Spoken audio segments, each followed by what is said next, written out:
live stream in 2024.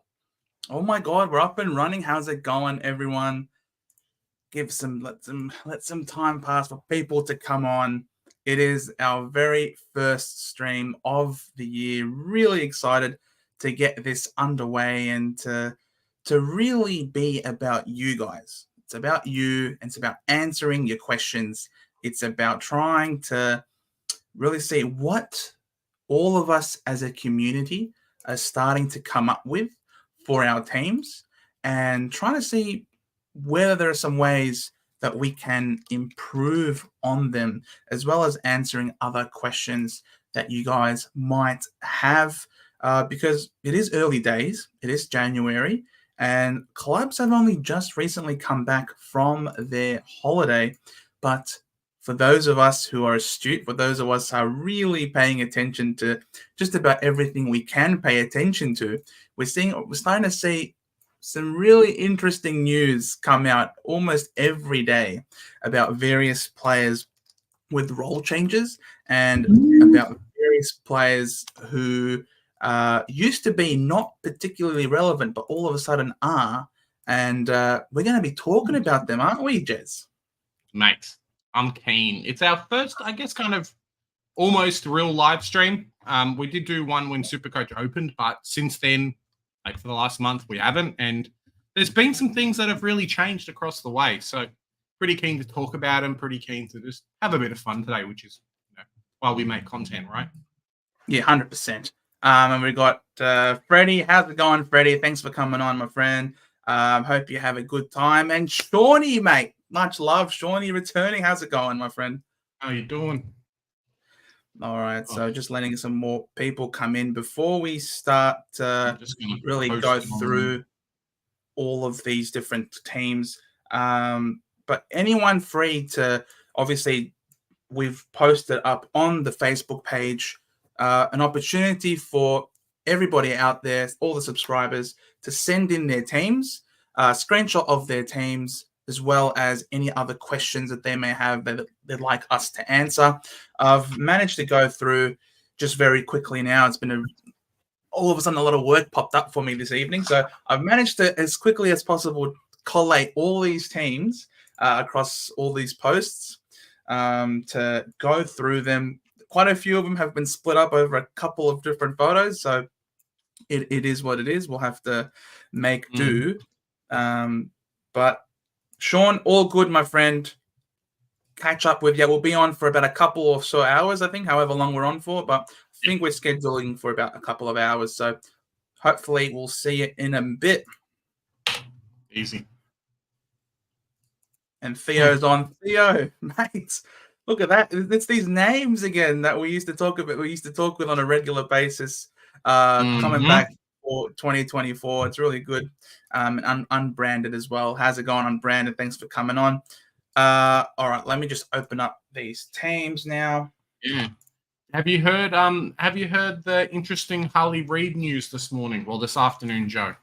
Yes, we have. Do you want to tell the fans a little bit about what we've heard so far?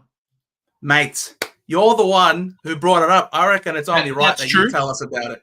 That's true. Well, it seems to be the theme at the moment. If you're a early draft pick and then your team wants you to play 22 games, you basically get shafted into the half back line. So coming out from Adam Simpson today, bit of cheeky news there. Harley Reid kind of was a must-have, and now he's really going to be a must-have because apparently they're going to start trialing from the halfback. So just something a bit different, but yeah, 100%. He's locked in my team, and he was before, and we could be expecting some almost premium level scoring here. So yeah, we'll see what happens. Yeah, anyone who's thinking about fading the number one draft pick because he's playing for the Gold Coast, he's playing for the West Coast Eagles, and they're going to be shit. Don't worry about it. He's going to be guaranteed game time for as long as he's healthy. He'll keep playing, and if he's playing off half back, he's playing in the back line. Oh my God, he's going to get a lot of pill. Yeah, 100%. It's one of those positions that even if your team's terrible, you're going to play and you're going to get a lot of game time, and it's going to be fantastic. So, yeah, one of the benefits of it as well is that it really starts to shore up our forward line. Obviously, he's got DPP, and I think most people will be playing him in the forward line. But with his level of scoring, we know how well Sheasel did. Hopefully, he can get comparable scores, and we know how well Dacos did as well off a similar position a couple of years ago. So yeah, I'm pretty excited to see kind of what can happen with him. 100%. Mate, it is Jonas. How's it going, my man? Jonas, go. Here we are. Another year of puns and funny names. Looking forward to it. Thanks for coming on, Jonas. I've been keeping up with all these comments that he's been putting on all our videos at the moment, and there's some pretty funny stuff in there. I tell you what, mate. Sloppy Joe, he loves he loves Carl Amon, bro. What can I say, Jonas, mate? I love it. Wiz, thanks for coming on. Feeding of those Swans players behind you are lazy, Big J. Yeah. Then they're not moving very far. I'll tell you what. All aboard Harley Reid, the super coach, you know what, of 2024. I'm not going to leave it up there for much longer. All right, so we'll start with the very first team. I think it's high time we start now. This is screenshot sent in from our good friend Causa here on the Facebook. He's got 24.3K in the bank. Let's have a look and have a. It's a screenshot. I took a screenshot of his post. Got Sicily, Houston. He's got the Birdman Houston in his team. Young, so 3 primos in the back line. Williams, I anticipate we're going to see a lot of in this video, and rightfully so. I think everybody should have him as long as he's healthy. Curtin Gipkiss, very cool, very popular rookies. Petrarca without Clay and Oliver. Merritt, he's playing up for Zach Merritt. Interesting. Dawson, Butters, Brayshaw. So he's gone 5 deep in the mids, 3 rooks. He's playing up for English and Grundy, McRae, Flanders, Billings, Finn McRae. Finally, about time. Finn McRae looks like he's finally going to get a genuine crack at it. And Sean Manor. What do you reckon? First off the bat, Big J, what do you reckon? I really like this team. Looking at kind of numbers, 12 premiums is what he's running at the moment. And I think there's a lot of balance, but then a lot of opportunity for price rises as well, right? We've got guys like Hayden Young, who hopefully we see lots of today. And then a lot more of kind of those keeper expensive guys. I would not be surprised. And I think we'll see something a little bit differently with a few other teams today. But Corey's come out here and basically said, look, I'm going to have 5 of the top 8 like best midfielders, or at least top 10 best midfielders, and to start that kind of numbers while navigating a lot of the buys with Butters and Brayshaw. He's doing very well. I mean, to be able to do that, put English in Grundy kind of doesn't matter too much. But yeah, it's a very nice team, and with some good mid prices as well.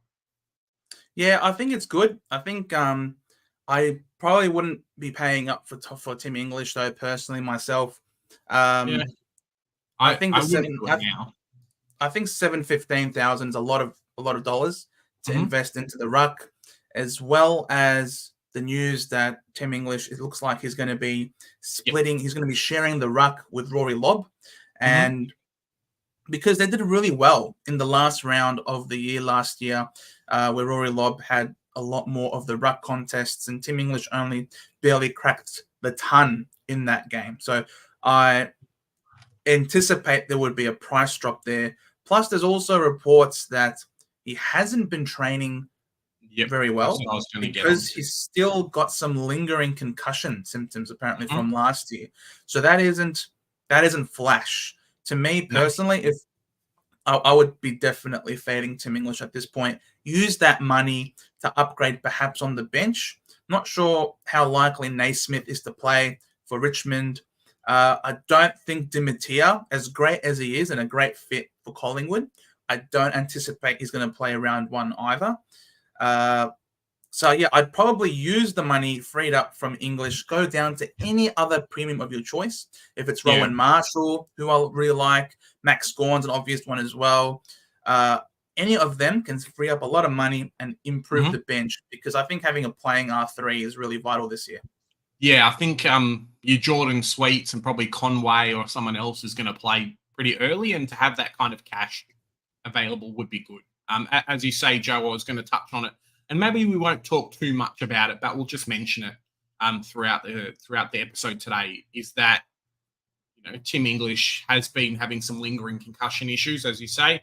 And from all reports from track watchers and people inside the club, he might not actually go back to contact until middle of February. So it's pretty sad and it's pretty worrying for his ownership, but also for the player as well. I know people have been complaining about CCJ at North Melbourne, and I think he's dealing with something similar after a big head knock last year. So these concussions, man, they can last. Yeah, exactly. Question from Jonas for you, Jez. Is Pink Toby Pink Toby going to get a game round 1, or is Comben going to be playing down back? I think people can play. Like, I think the club's going to play both. If Comben plays, Aiden Core's going to play, so that's going to be great for us. But I really think that third tall is something that we need, and Comben could be like a second key forward alongside Aiden Core, and then a Toby Pink being kind of that roaming interceptor type player. He is kind of that shorter guy, which seems to tend to like favor that role, but 100% he should be playing round 1. Okay, excellent. Obviously, that's what we want to hear. Should be able to play. That's what we want to hear. And Jolly Boy is asking, where did you rank last season? Last year, I finished ranked 1900, 1.9K, which which was a massive comeback for me after I was like ranked like 80 odd K at the start of the season. And the year before, I finished rank 119. So I hope that answers your question, Jolly Boy. Yeah, 2023 was not a great season for me. I think I was just inside the top 10K after having a horrible season. But 2022 definitely finished within the top 1K. So yeah, it is what it is. It's a cruel game sometimes. We can agree on. We can agree on that. All right. Thank you so much, Causa, for this team. We'll move on to the next one. And it is a 2-part series, this one. This one is from Daniel Bob Clarage with 9.8K in the bank. Starting off, he's gone with 3 primers in the back. Dacos, Sheasel, Ridley. Weddle's an interesting one, a mid-pricer there. Curtin, Leak, Petrarca, Josh Dacos. So I think this could be a Collingwood supporter. Loves his Dacoses. But he also could be a Hawk because he's also got the Duke Nukem, Tuke Miller, Horn Francis, Harley Reid in the mids, McKercher and Wilson. All right, let's go to the next page, which is it's gone the Gaundy route. McRae, Tex, the big Texan, Oscar Allen, Jack Ginnivan. This is a very interesting team. A lot of these players, a lot of mid-prices that I don't think we're going to see in too many other teams. Yeah, it's a bit of a tricky one, isn't it? Like, you definitely have kind of the start and the makings of the team. But I think you're probably putting a little bit of money into guys who were good last year and cash cows from last year in the hopes that, hey, look, they're going to take that next step and do quite well in 2024. But, I wouldn't be putting money into Allen or Ginnivan or even in the midfield, Horn Francis or even Weddle.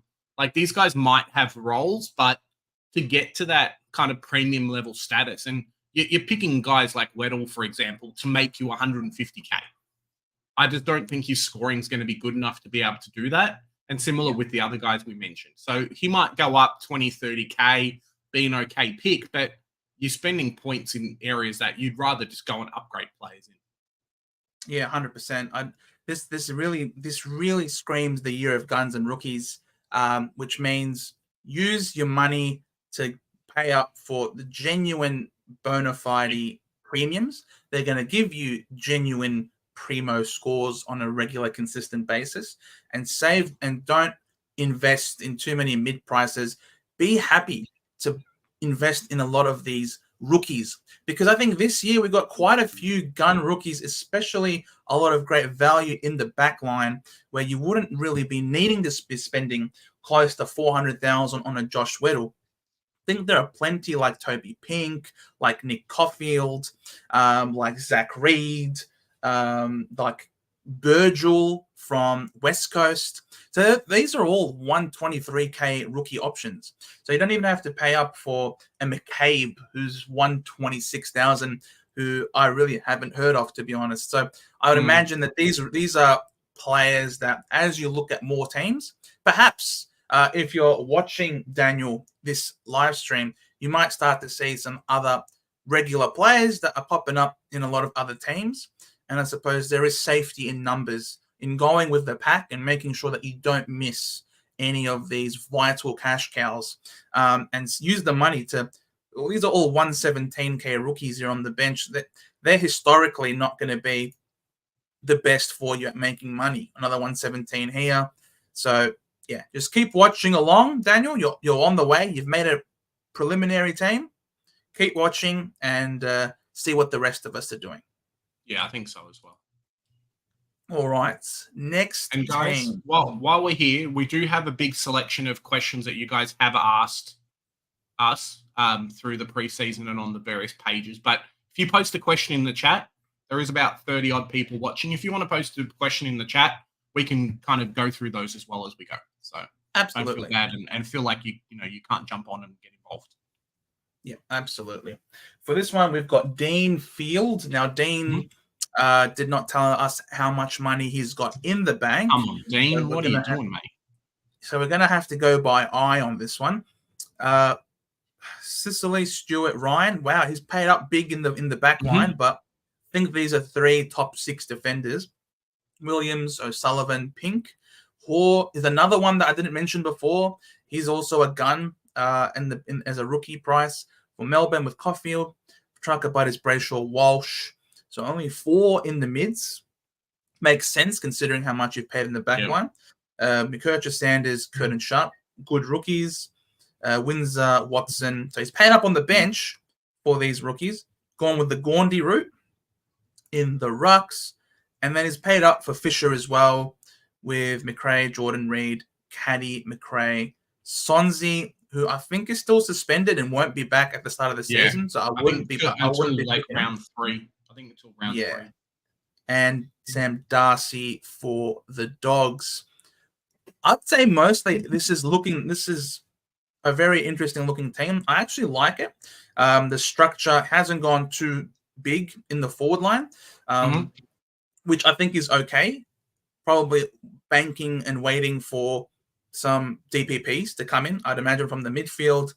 Also missing a popular selection, Jack Billings, as a mid-pricer there in the forward line. Obviously not having Flanders, sexy Flanders in there either. So deciding to go a bit lighter in the forward line to bolster and have a really strong back line. I know that in the past, having a strong starting back line has been really beneficial for the both of us. Yeah, I think I don't mind the team. It's definitely got its kind of starting out, and similar to a few others as well. He's put money in some good places, but also some interesting ones as well. You commented a little bit on Nick Watson and Windsor. Nick Watson being a small forward, he probably will play a lot of games this year, but won't score that well. And similar with Caleb Windsor as well. I'm not sure on his scoring potential. Could end up being the steal of the draft. Melbourne's pick 8 or something like that. So yeah, it's an interesting one there, but they're 2 players that I really haven't seen in most teams, and especially not in the midfield selection as well. So maybe see if you can go for someone a little bit cheaper. Use that 150k that you're kind of getting out of downgrading those people, or maybe it's more like 100k, and you might be able to put it into somewhere else. So yeah, just kind of comparing a few teams. I like the way he's kind of locked in a few good players though. So your Butters, your Petrarca, Sicily, Stewart, Ryan. I mean, these are guys that you're not going to be getting rid of the whole season. So being able to lock in those players, and maybe you do that. Maybe you lock in a few guys and then have 1 or 2 premiums in your team out of, what most teams are running 12 or 13. Have 1 or 2 of these guys that, okay, potentially I have to put them on the chopping block at some point and then upgrade the rest of my side. So you've done really well in getting those more expensive guys in, but maybe shuffle the money around a little bit. There's a lot of money on the bench. Radar for me at the moment too. Yeah, it's a lot of money on the bench, which you could be using to upgrade your field. Also missing a really popular option in Hayden Young. I don't know, maybe Dean isn't really a big believer in Hayden Young and he's moved to the midfield. But, you could also free up some cash from one of these players, perhaps a Luke Ryan or a Tom Stewart, to as well use the money to perhaps bolster up maybe the forward line to not have to field a Nate Caddy who's playing deep in the forward line for the Bombers. And if you think that the Bombers are going to go, if you think we're going to get a lot of goals, if you think the Bombers are going to fly up the ladder this year, make top 8 and have a really good season, you'd imagine that the forward line would be performing quite well. So maybe you believe Nate Caddy could be that sort of player. But ideally for me, I think it's safer to use the money that you free up from the bench to perhaps upgrade a Nate Caddy to a Billings, for example, who is likely to play a much more Supercoach friendly role, especially in the forward line. As long as if we can avoid forwards in the forward line and we can have non-forward forwards, that's the most ideal scenario for us. Yeah, 100%. Alrighty. Thanks for that. We then get to Jack Newman's team. Thank you for the beautiful screenshot, Jack. Really appreciate it. 22.7K in the bank. What are we looking at here, Big J? Cicely Stewart Young in the back line. Nice selection there. You got Butters, LDU, Sarong, Amon, Cam Guthrie. Maybe we'll have to do a spotlight on Cam Guthrie at some point. Oh, yes. Our favourite ruck line in Gawn and Grundy. And then McRae Flanders as well. Kind of looking at the mid-prices as well. You've paid up in a lot of spots and getting guys who I would consider to be mid-prices, even Cam Guthrie at this point. He's not premium level status, but you'd hope he'd kind of make you 100K. I don't mind the team. He's definitely got money spread around, which is fantastic. And it's kind of what you want to look for. Potentially 5 premiums or 4 and a mid-pricer there. Same in the back line, 3 guys, 3 to 4 and a mid-pricer. He has gone 5, but Zach Williams at 216K is basically the same as Harley Reid. So it kind of doesn't work. But that forward line, it kind of stands out to me as being like, hey, look, there aren't a lot of rookie selections. So I'm going to put all the guys in the forward line who I think are going to do really well. And if you were thinking about it, maybe Georgiades out and someone like a Harms in. From what I'm hearing, he's doing quite well at the Dogs at the moment. This team's not bad. You're going to have to spend a few trades on upgrades throughout the season. But it's definitely not the worst team. And you can flush around some money, maybe downgrade Georgiades and go Guthrie up to like a Sam Walsh, for example. And you wouldn't be missing out on much. And I'm also noticing that the way he's structured his team here is that he's going for the North, the Freo, the Port. He's looking at the buys from what I reckon. Based on looking at this, I think he's looking at the buys. He's picking up a Chapman here as well, players for Freo. So he's looking at players that only have to worry about one buy. Carl Amon, again, only got one buy to worry about. So I can understand where he's coming from with this and trying to pick players that value. Because if LDU can stay fit and healthy and fire the way we've seen in the past, that's I reckon he can definitely outperform that price point. Same thing with Sarong, who's an absolute gun for Freo. So I'm not against it, to be honest. Definitely would prefer a non-forward as you said, but I love the fact that he's paid up for Conway on the bench. He's paid up for Wilson on the bench. So he's keeping track of the preseason reports as well. He's got Binns, who did sensational for Carlton's time, in the 2K in their time trial. They got Sharp, who looks like he's going to get game time for Freo as well. He's paid up for Gibkiss, who's going to play. Caulfield is going to play. So by the looks of things, I like it, Jack. Keeping track of the preseason and goes a long way to picking the right rookies on the bench. Very, very important. 100%. Do we have some questions, Joe? Maybe we'll do like a bit of a mix of teams and questions to kind of keep it fresh. Yes. 2 seconds. I've got a folder here for the reviews, and I've got a folder here for the Q&A. All right. I've only got 4 questions. I don't know if you can, if Right. if there are any other ones there. But this is a question from Patrick Sullivan. He's asking us, what do you think of Guthrie? At the moment, I have an M6 with Crouch, Amon, and Guthrie. So he's going full value. I consider Crouch and Guthrie more as fallen primos, and I hope Amon will be put in defense, which it looks like he will be, Patrick. Though if Guthrie will not average 85 to 90, then the money he will make will not be fast enough, and his scores are not good enough for a keeper or even a late season trade. I might as well just spend 100k as I value trades at a minimum of 150k. That's a good policy to have. Get rid of Guthrie and put Curtin in the back line and put in Young. At first, I was hoping Guthrie would be within 25 points of Young. Then it means I could keep Guthrie until I was sure about roles. Yeah. This is more so a full brainstorm as opposed to a question here. Yeah, he kind of goes on a bit of a tangent. What do you think of Guthrie? And then he kind of tells us what he doesn't think and then almost convinces us to say, just get rid of him. In terms of not picking Young, I think Joe's going to end up doing a player spotlight on him, kind of wink, wink, pushing him along to do it. But Hayden Young, I think this year is going to be the real steal. And from what it's looking like at the moment, you have to have him in your team. He's going to be too good. So if you've got some extra money around that you can go Guthrie to Hayden Young and go from a guy that you know you're probably going to have to get rid of at some point, as you say, Guthrie probably won't average that much, to a player that has a fantastic buy and you can keep all season because he only misses 1 game of the year. It's almost a no-brainer for me. Yeah, this is probably going to be a bit of a spoiler. But this is our trusty DFS Australia. Don't just take our word for it. Have a look. When he had bulk CBAs in the last 5 games of the season, he went 106.8. 52% is a bit light on. So if we take that out and say when he got some bulk CBAs, he went 116.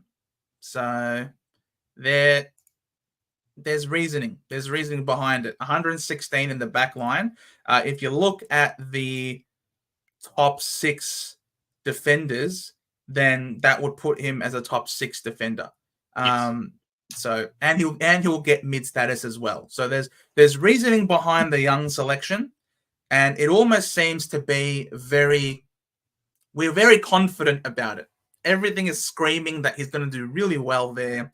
Whereas with Guthrie, he ain't a spring chicken no more. How old is Cam Guthrie these days? Late 20s, early 30s, and kind of coming off 32. injuries as well. So it's probably not the best time to get him in. It's a bit of a tricky one. So I wouldn't go there. I think you agree with us, Patrick, to not go with Guthrie, and you're going to go with Young. Well done. You got there. Next question is from James Chatterton. Would it be worth starting Marshall-Gawn-Ruck combo considering the amount of teams with Gaundy? Yeah, I don't mind it, especially for the fact that Marshall doesn't have an early buy, which means that you've got another cover player, another premium in that team to, help you out with the first 6 weeks of the season. So I don't mind it. It kind of, you're not losing that much in terms of money going Marshall over like Max Gawn. Potentially a little bit of scoring there, but it's more just ceiling for me at the moment. We know how big Max Gawn goes in those games where he just stands up and says, hey, get out the way, I'm the captain, and I'm going to pop out a 200 score. It hasn't happened that much for Rowan Marshall, and that'd probably be the only thing scaring myself away from it, and the inflated price, right? So it costs more money. But, you can do it. If you're confident that Max Gawn is going to fail at some point, more than welcome for you to start Rowan Marshall instead. And Rowan Marshall's in the prime of his career. Yeah, he did well. A bit unlike Max Gawn. He's got a different buy round, so I'm pretty sure he does. Yeah, so Max Gawn is in round 6, whereas he's got the round 6 and round 14 buy. So Max Gawn's got 2 buys this year, whereas Rowan Marshall, he's already got the round 0 and the round 15. So you're going to get 14 continuous weeks of Rowan Marshall, who is in the prime of his career. And you would imagine that out of, between him and Max Gorn's starting to get a few more injuries as he continues to age.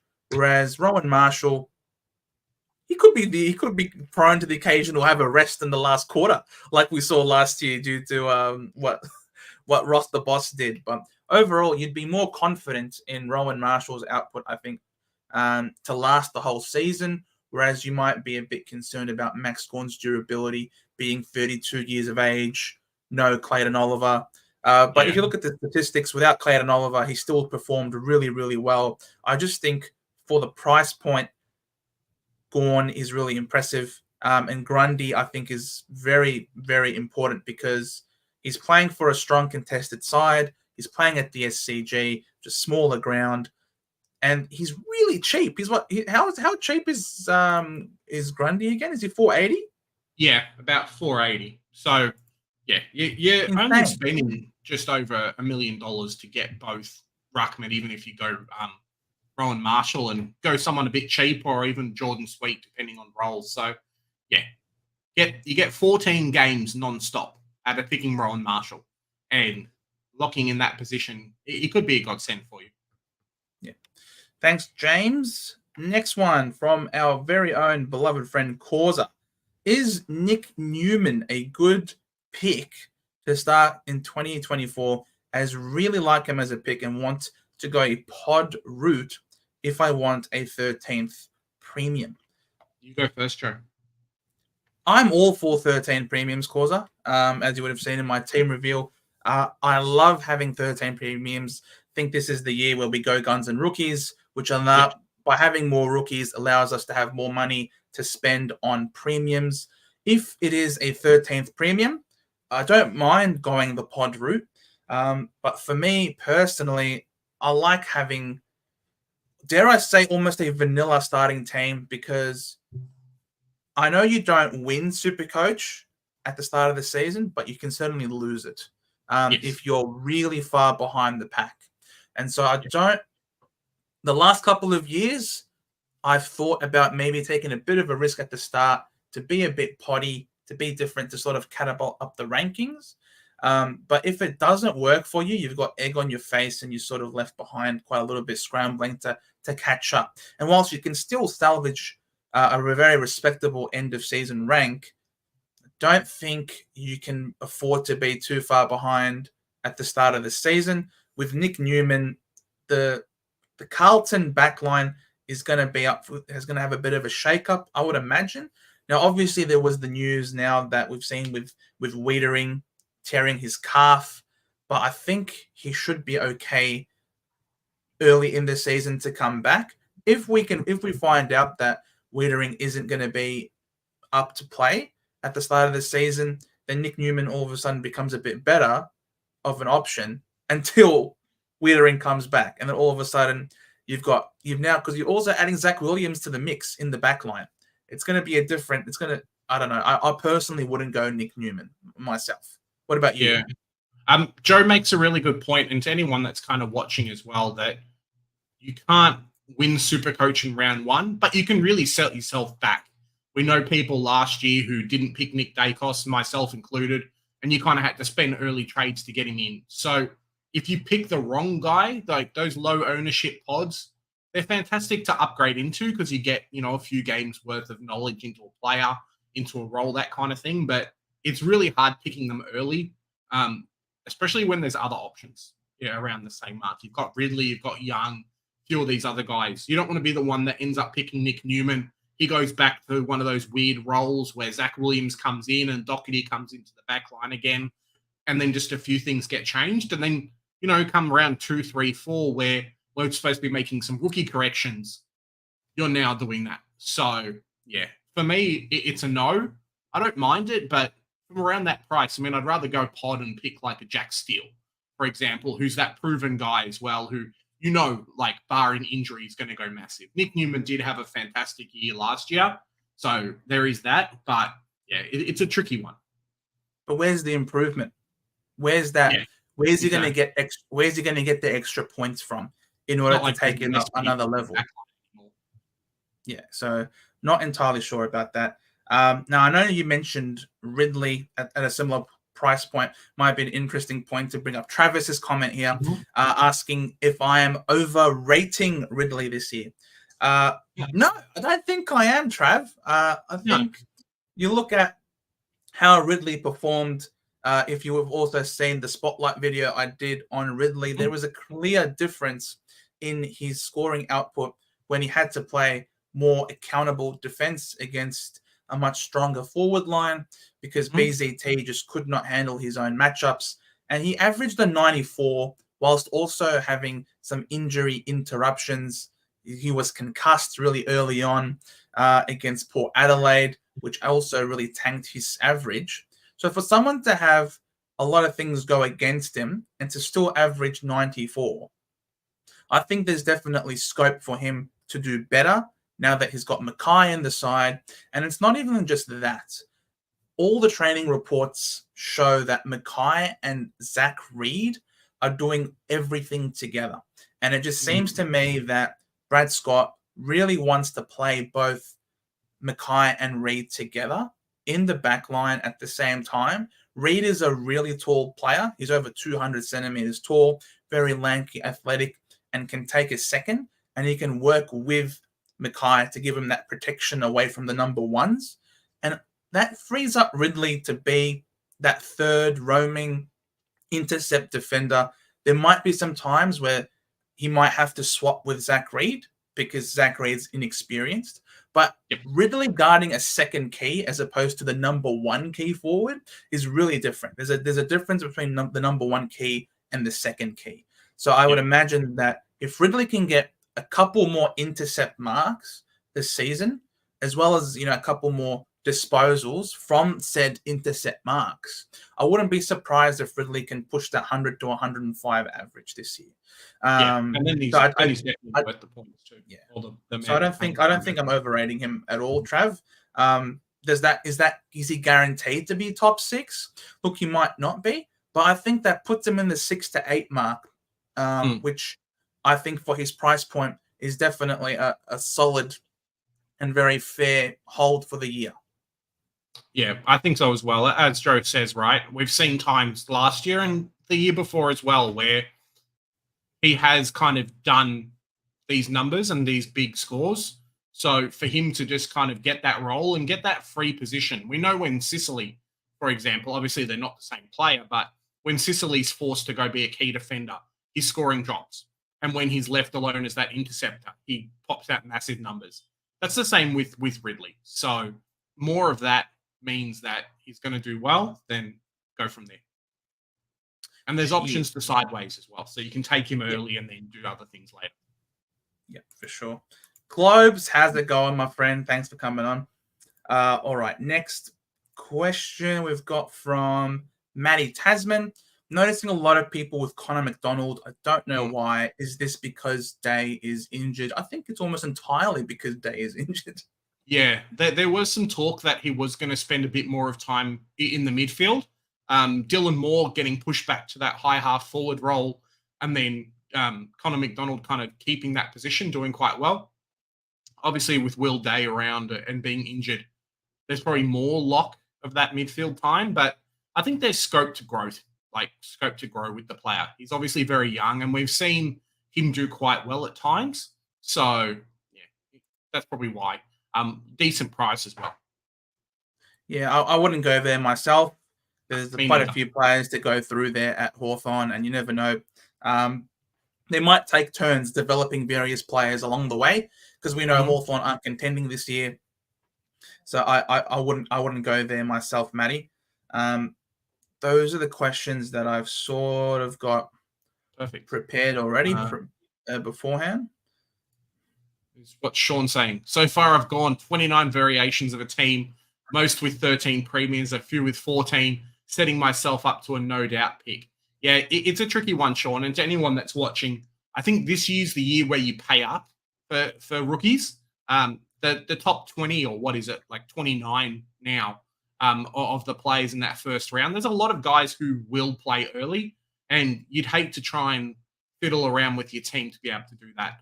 There's not a lot of confidence. Maybe we'll do a video on the guys we like between 500 and 600K, because it's an interesting topic there. There's not a lot of them. So you're either paying up for more expensive 600K plus players or getting cheaper guys like a Carl Amon or a Grundy. So it's a tricky one. 13 primos, depending on how many players you've got or how many good players you've got during the early buys, seems to be the way to go at the moment. Yeah. Fletch, hope you have a good one. Thank you so much. Look forward to the content to come, and you can always watch this later, so don't worry, you're not missing anything. All right. Next team off the mark, we've got Jace Ronald. He's gone with the 2 screenshot approach. And again, no indication of how much money he's got left in the bank. Come on, Jace. It's not too hard, mate. Hopefully you're watching. The next one we do, you can put how much money you've got left in your team. It's not that hard. Please, guys. Cicely Stewart, Sinclair, Houston. So we're paying up big time in the back line for Bond, big time in the mids too. Dawson, LDU, Rosie, Crouch. Horn Vance is a mid price. So we're going again 5 deep in the mids. He's gone Grundy Cherry with Sweet at R3. And straight Fisher F1, if you don't mind. With Harley Reid, Zane Dersma, Nick Watson, Bennett, Caddy, Cadman, Manor.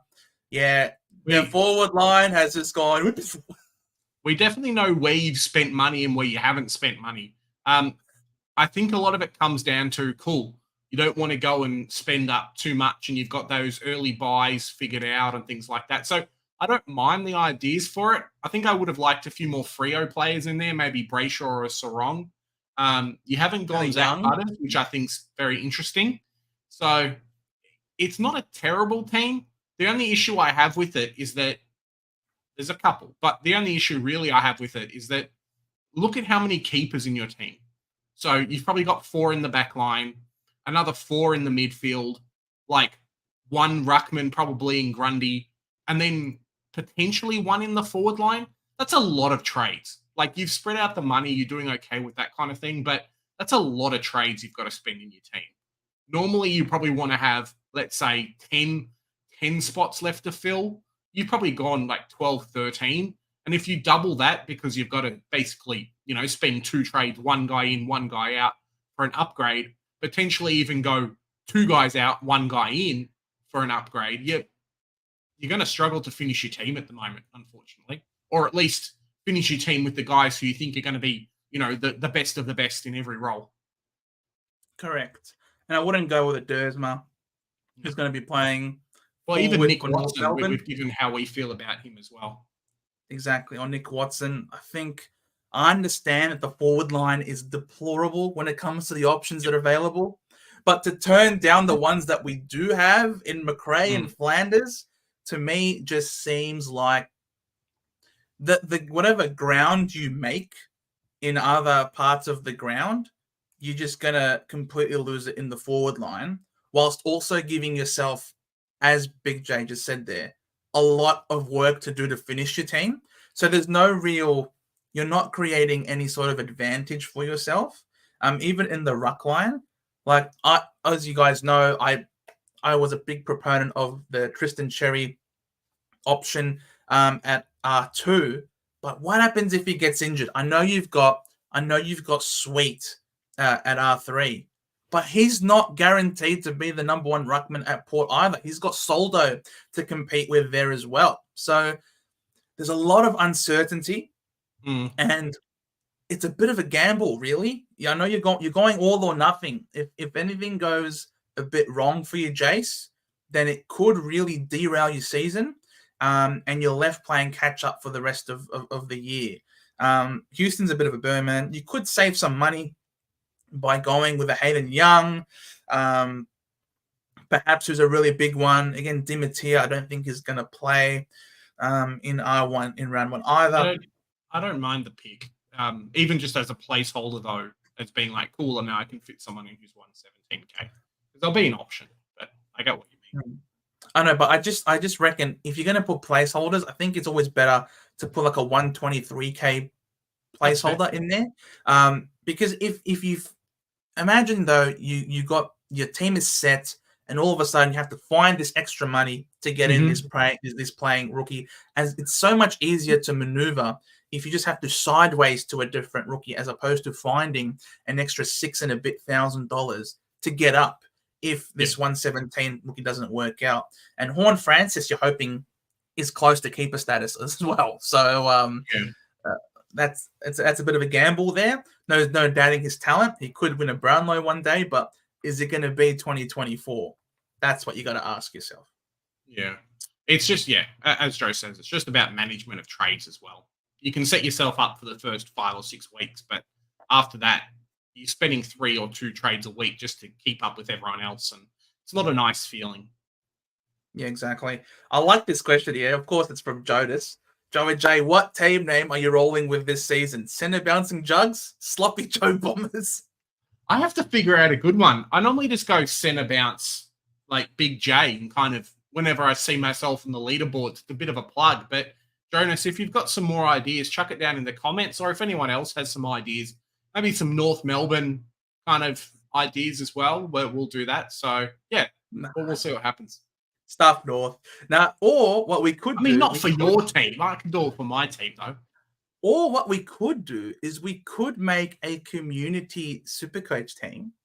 Yeah, that could work. Call it something and sort of have like a poll for you guys, you wonderful subscribers, to pick what team name you want, and I don't know. Let us know. Let us know if that's something you would like to have a group, a channel team.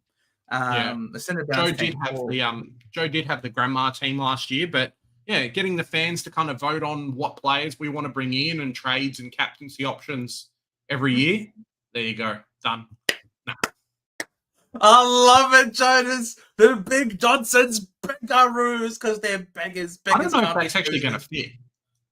I think that's too many letters. But we'll see. Well, Supercoach is opening soon, and when it opens, we'll figure it out then. We'll figure it out. Globes. I've actually got the Birdman of all Birdmen. He's got the set of goat. Don't call him Shitfield, Globes. Don't call... No, it's Whitfield. He's talking about Whitfield. So he's not talking about your guy? No. It's talking about Whitfield. On your Globes. That's an interesting section. More than happy if you want to keep posting. We've got 40-odd people watching, so more than happy to answer more questions as we go through these teams. And if you like what you're seeing, smash that like button. If you haven't subscribed, do that as well. Kind of keeps us going. So more than appreciated, and we'd love it if you do that for us. Absolutely. We now get to Jen. This is Jen, favorite girl on the channel, Jen. Nick Dacos. She hasn't told us how much money she's got in the bank, by the way. Come on, Jen. She clearly didn't watch the video after seeing it posted. Scumbag Jen. She's just too busy still celebrating Collingwood's premiership. That's right. If North Melbourne won a premiership, I'd be celebrating too. Probably paint my car blue and white and drive around. Fair enough. Dacos Sicily. She's on the she's. Yep. Probably best to get off the she's at this point. You can do some easy sideways to a Hayden Young and actually bank some extra money. So correct. Not a bad shout. Correct. Marty Hoare, Pink, Caulfield, Gipkiss, great. The Bont. Bont and Track. I like that. Yeah. I like that. Biters, Brayshaw, McKercher, Sanders, Curtin. Okay, so you got Dimity on the field. That could very easily be a Sharp or a Clark. Going the Gaundy with Conway. Very nice. I like it. Oh, Jen's in the comments. Jen, how much money cash in the you got bank? left, Jen? Let us know how much money you got left. How much moolah, Jen? Please tell me. McRae, Flanders, Fisher, Billings, Reid, Finn McRae, Wilson, Cadman. This is a very sound forward line, I reckon. I don't mind the team, and maybe we'll do up a bit of a video on why picking Bont is okay. He is very, very expensive, and you kind of have to accept, hey, look, he's going to drop 50K or so, but a lot of people won't be starting him. He will be a super pod at some point. So, I'm okay with the pick. It's not my favorite, given some preseason form and whatnot, but if come the practice games, we don't want to be forced into picking the Bont, but we know how good his ceiling is. We know he's basically a captain option every week. I'm not against it. It probably just means, like, if we look at your team, a lot of people don't have a Bont maybe have a Sam Walsh or a Green or someone like that, and have got an extra premium as well. So it's a bit of a tricky one. Jen, let us know how much money you've got left. Smurf, jump on the Facebook. If you post it up on there, then we'll have a look at it still. So Facebook group, there's a link there. Do that, post up your team, and we'll have a look at it while we're on. Cool. Let us know when you do it. I can let me just put it in the description. Let me know, guys, if this works. Feel free if you want to. Feel free if you want to. I can put it in the description of the video, Joe. Let me do that. Well, I've just tried it on my phone and that worked. Oh, okay. Well, if that works, then that's great. Yeah. So there's a link to go to the post. But yeah, Jen has got 189K in the bank. Yeah, it's a tricky one. Yeah, I think it's too much money, Jen. Go and spend your money. You can't cash it out in real life, Jen. I know you might want to, but this is all fake money, and we can't cash it out. Use it on here. And I sort of had a feeling that you had quite a bit left in the bank, considering that you were fielding an extra. I felt like an extra rookie in the midfield in Dimatia. It seems to be in most cases when I'm looking around and seeing what most people are doing is that they tend to at most have maybe 3 rookies in the midfield, and that might be because you've paid up for Bont. But I can still see Bont being M1 for the year. I'm not against Bont as a starting selection. He's only got the 1 bye. It's late, and I reckon he's going to be close to M1, if not M1. He's been robbed the last 2 seasons in the Brownlow. I don't think the AFL can afford to rob him a 3rd time, because then it'll become really obvious. They're going to feed Nick Dacos the Brownlow this year. Every umpire is going to be like, Nick Dacos is going to leave at halftime, go and get a pie, and he's still going to get 3 votes during each game. No. I think there's something to be said as well about the Dogs midfield and kind of the issues they've got there, and they'll just let Bont go crazy. So, yeah. I like the team. Spend your money. I like the team, Jen. Well done. Congrats. Spend your money. Spend your money. For Hayden Young over Sheasel. I think that's probably a good idea. Agreed. We then get to John A. McDonald, who's got 58.1K in the bank for John McDonald. Thank you, John, for telling us how much you've got. Really appreciate it, my friend. Cicely Ridley Young, not too shabby. Burgoyne, Williams, Curtin. All right, so we've gone very rookies heavy, which I like. I like the rookies in the back line a lot this year. Butters, Goulden, Sarong, Green, Jasper Fletcher, Harley Reid, McKercher Sanders, all of the good rookies. Wilson, Sharp, Clark. English, don't pick him. Grundy, Conway, very cool. McRae, Flanders, Fisher, Elijah Sardis, Billings, and Manor with Darcy Cadman. I think he's nailing the rookies. I like a lot of the rookies that he's got on in his team. On your John. Elijah Sardis, I wouldn't go as a bomber man. He's still working on his kicking. He's getting a lot of attention on that.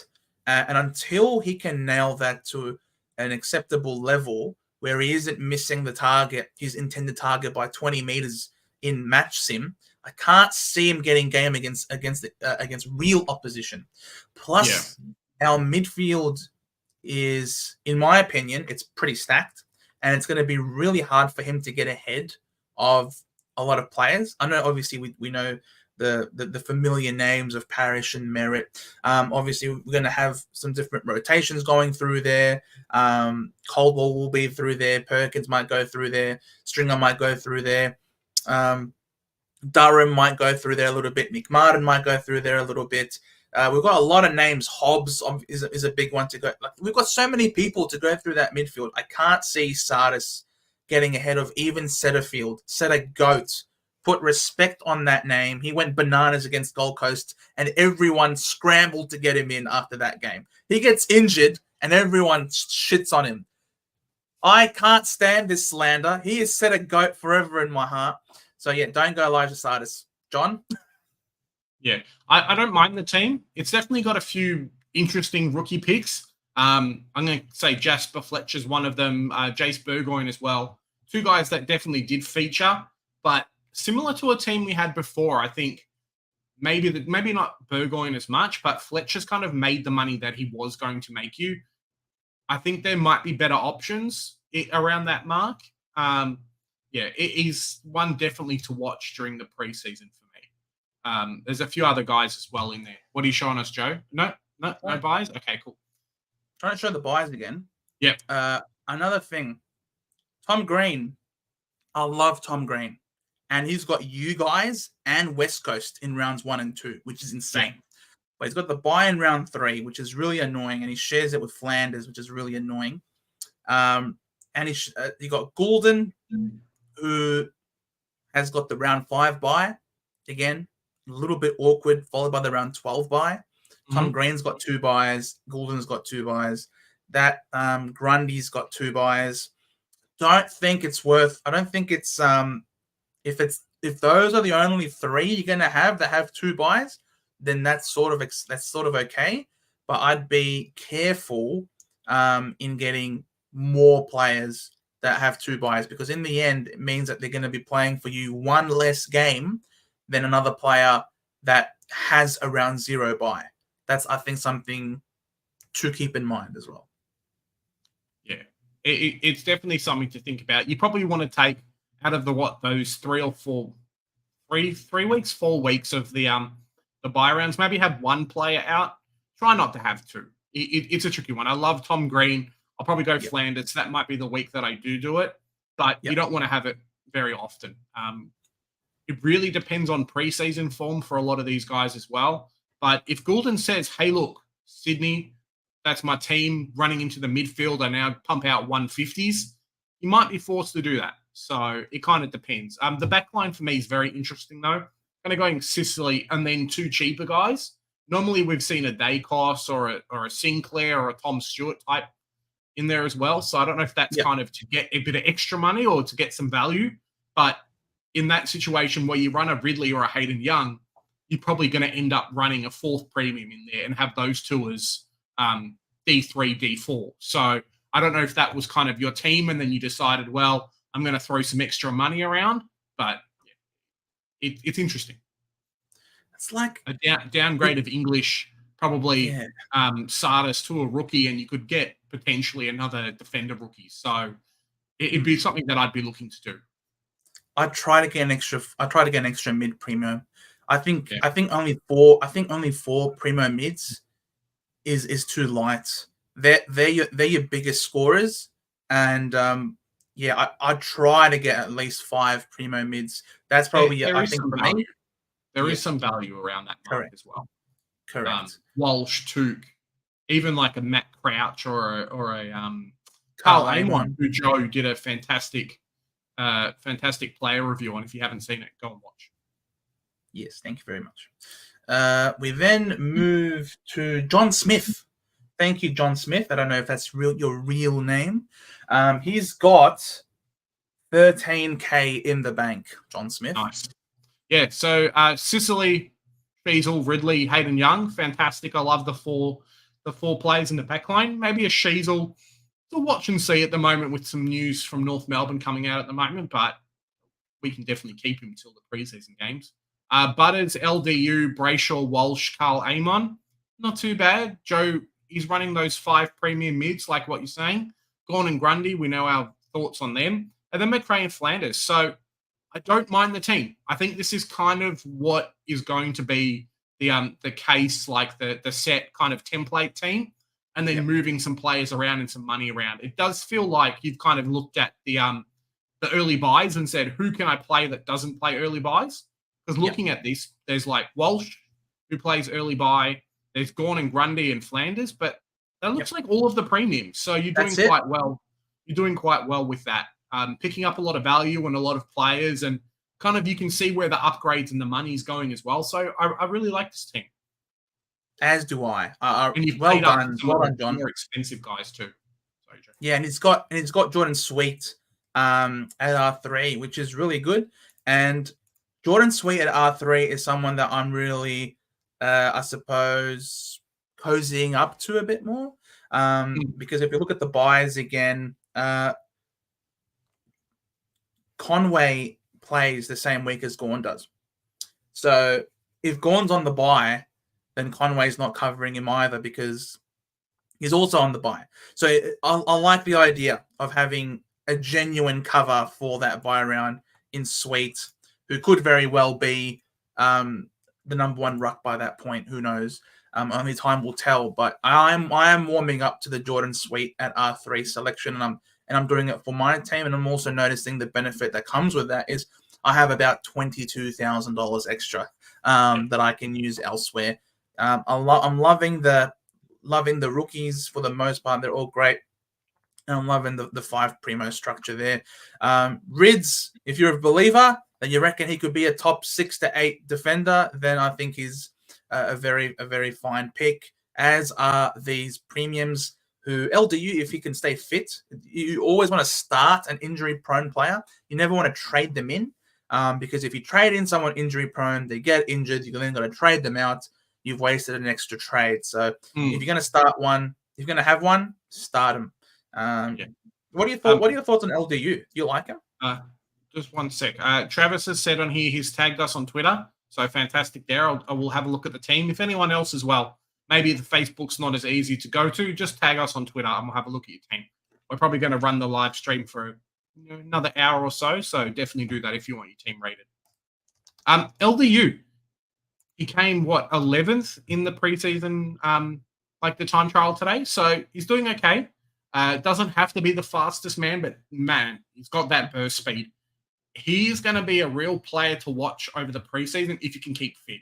At this price, you're probably paying close to his maximum amount, but that's okay because if you're paying a 110 average and he's averaging like 110, 113, like that's fine. So yeah, could end up being a fantastic get for us, and only has one buy around and probably the best buy outside of Port Adelaide and Freo. So yeah, I like him. You have to be scared a little bit about his injuries in the preseason and injuries in previous years because he's not played a full season before. But if he does, mate, Smokey Brownlow chance. I'll tell you what. Smokey Brownlow chance. Jeez, all right. He's 5-1-2 Brownlows in a crappy team. So it's doable if you're good enough. It's true. Trying to team name for George Supercoach. Saw in the comment, George, yeah. When does Supercoach actually open not for gold, asks Theo. It's generally, I thought it might have been this week, but it will probably be next week. They generally try and do it around Australia Day time. So probably the week of Australia Day, we're probably looking at a Friday to a Monday this week. So this week Friday to this week Monday, I think. Cool, thank you. Sean, gents, I was planning on taking Taranto to round 5 when he has the buy in round 6, then trade to Dacos. Thoughts? I don't mind it, but I do think that you're spending trades and spending money when you don't have to, and I think that can come back and bite you at some point. So I'd hate for that to happen for you. Yeah, it's I'm not one to advocate for the planning, the pre-planning of a luxury trade.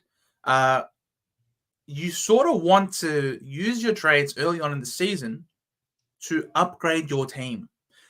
You want to use your trades and your money to get rookies off the field and to add more premiums to it, so that over the course of the season you're adding more and more premium scorers, as opposed to using a trade to net you more points just for one buy.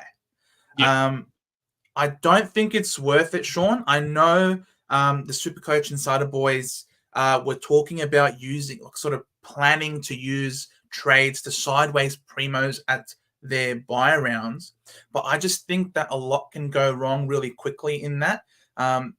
What happens if you've got injury trades and you've got to use your trades to cover for those? All of a sudden you're using trades to cover those injuries at the same time you're stuck with players on their buy. So I'm not one to advocate for that. I personally wouldn't do it.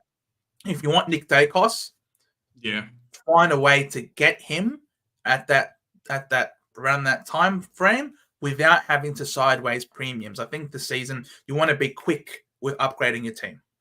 The issue is as well is that Tim Taranto, he's basically cost 600k and he's rated around that 600k mark. He might not like score many more points. Like you're just kind of getting a player and being like, cool, instead of me picking someone else, I'm now just getting a placeholder, not getting any real advantage out of it. It's not like Tim Taranto is like 450k because he's coming off injury and then you can do that and, you're getting some advantage out of it. You're spending 600k on a player and then sidewaysing him to another 600k player. So it kind of doesn't make sense. And what happens if Dacos doesn't drop? What happens if Dacos continues to score really well and is around that 650k mark? So not only are you sidewaysing out a primo, you also got to use 50k as well to upgrade it. So yeah, it's really weird. And as you say, we don't even know how many trades we're going to have. So yeah, I wouldn't plan that, Shawnee. All right. I think we'll get to this other team here. We've got Lachlan Hurley. I don't know why it does this with formatting. Maybe it's like an app thing or something's happened, but I've never seen this formatting before. Maybe iPad? Maybe. Or something like that. Yeah. Ryan, Sheasel, Ridley, Young. So 4 premiums there. Some guys that we haven't seen a lot of, like Luke Ryan teams at the moment. Chapman, Williams. Yeah. And then Pink and Caulfield. Maybe missing out on one of the good rookies in there for a Chapman. It's a tricky one. He looks like he's playing halfback, which is great in the preseason, but he's really got to average like an 85 for you to get some real value out of it. If he can do that, great, but I'm kind of a bit iffy on his injuries at the moment. So Nick Dacos, Butters, Brayshaw, Walsh, Cullum, five midfield premiums, love it. It's fantastic. Going into a 6th one with Guthrie as well. So it's not bad team. Gorn and Grundy, how our thoughts on that. But the forward line is where it really kind of falls apart. I think this team is a team that really needs to spend up and move some money around to go and get a Jack McRae in the forward line. If you downgraded a Chapman to a rookie and then did Guthrie to Jack McRae and put him in the forward line and then, swap the player around, I think I would love this team a lot more than I am now. Yeah. We'll talk about Jack McRae at some point during the preseason, but he almost seems like a must-have just because he is the most expensive, but you know what you're going to get out of the scoring. And there's so much upside if he kind of gets that old rollback. To leave so much money in the forward line that needs to be upgraded, I think it's too much. Or you could pretty simply take Sheasel out. Yeah. And upgrade this Simpson guy to McRae. And have a Dan Curtin. Well, I just think Guthrie. I think Guthrie's potentially the one, unless you think he's going to go like 110 or even 105, and probably get to that 550k mark.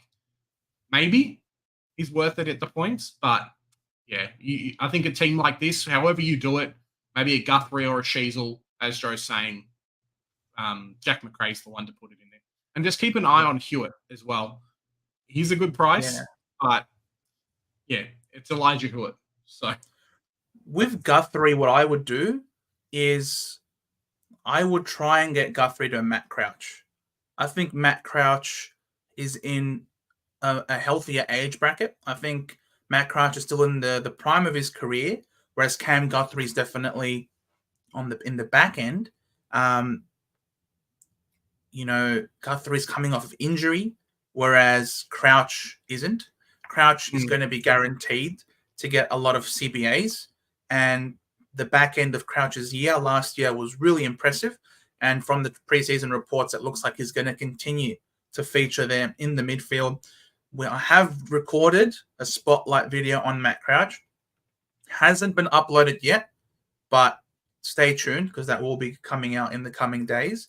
But I would much prefer Matt Crouch here. If you're going to go budget-friendly option, I think Matt Crouch is more likely to contest an M8 to 10 mark as opposed to Cam Guthrie, who I don't think is going to do it, and is more likely to break down, I would imagine. So that's my take on that. I like Roberts. I think Roberts is going to be a sensational contributor. And I reckon he could even be an on-field option at times, even above a Riley Sanders. I think he's that highly rated and he's that talented at the Swans, and he will get mid minutes as well if he's healthy. I think he plays midfield. So other than that, I'm loving all the other rookies. If you can just use that money from Sheasel to get Simpson up to a McRae, you never know. Maybe he's getting some inside scoop that Elijah Hewitt's going to dominate in the midfield. If that's what you're getting, then you can sort of back your guts there, or you can try a Harms at that price, or if you got some money and Tom Lynch appears to be dominant, there's a bunch of other options around this price point. So I'm not too concerned about that. So well done. All in all, Lachlan, you've got a good team on the horizon. All right. Next one. Oh, we've got Lucas Hampton with 109.3K in the bank. That's almost another player, Lucas. Yeah, it's a tricky one, but that's almost another player, mate. And he's got Fimba. He's got Fimba with 109K. Well, what are you doing, mate? I love me some Finbar Marley, I tell you what. Oh, Machito. Charlie Curnow. Jai Caldwell. Rory Lobb.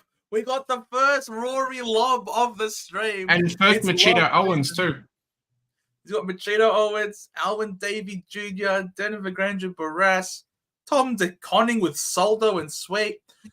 I don't know if this is a troll, like a troll team, or if I was about to say someone's just having some fun, you know. Pick whoever you want and then go from there. Lucas, you got a lot of work to do. Just keep watching. If you're here, keep watching.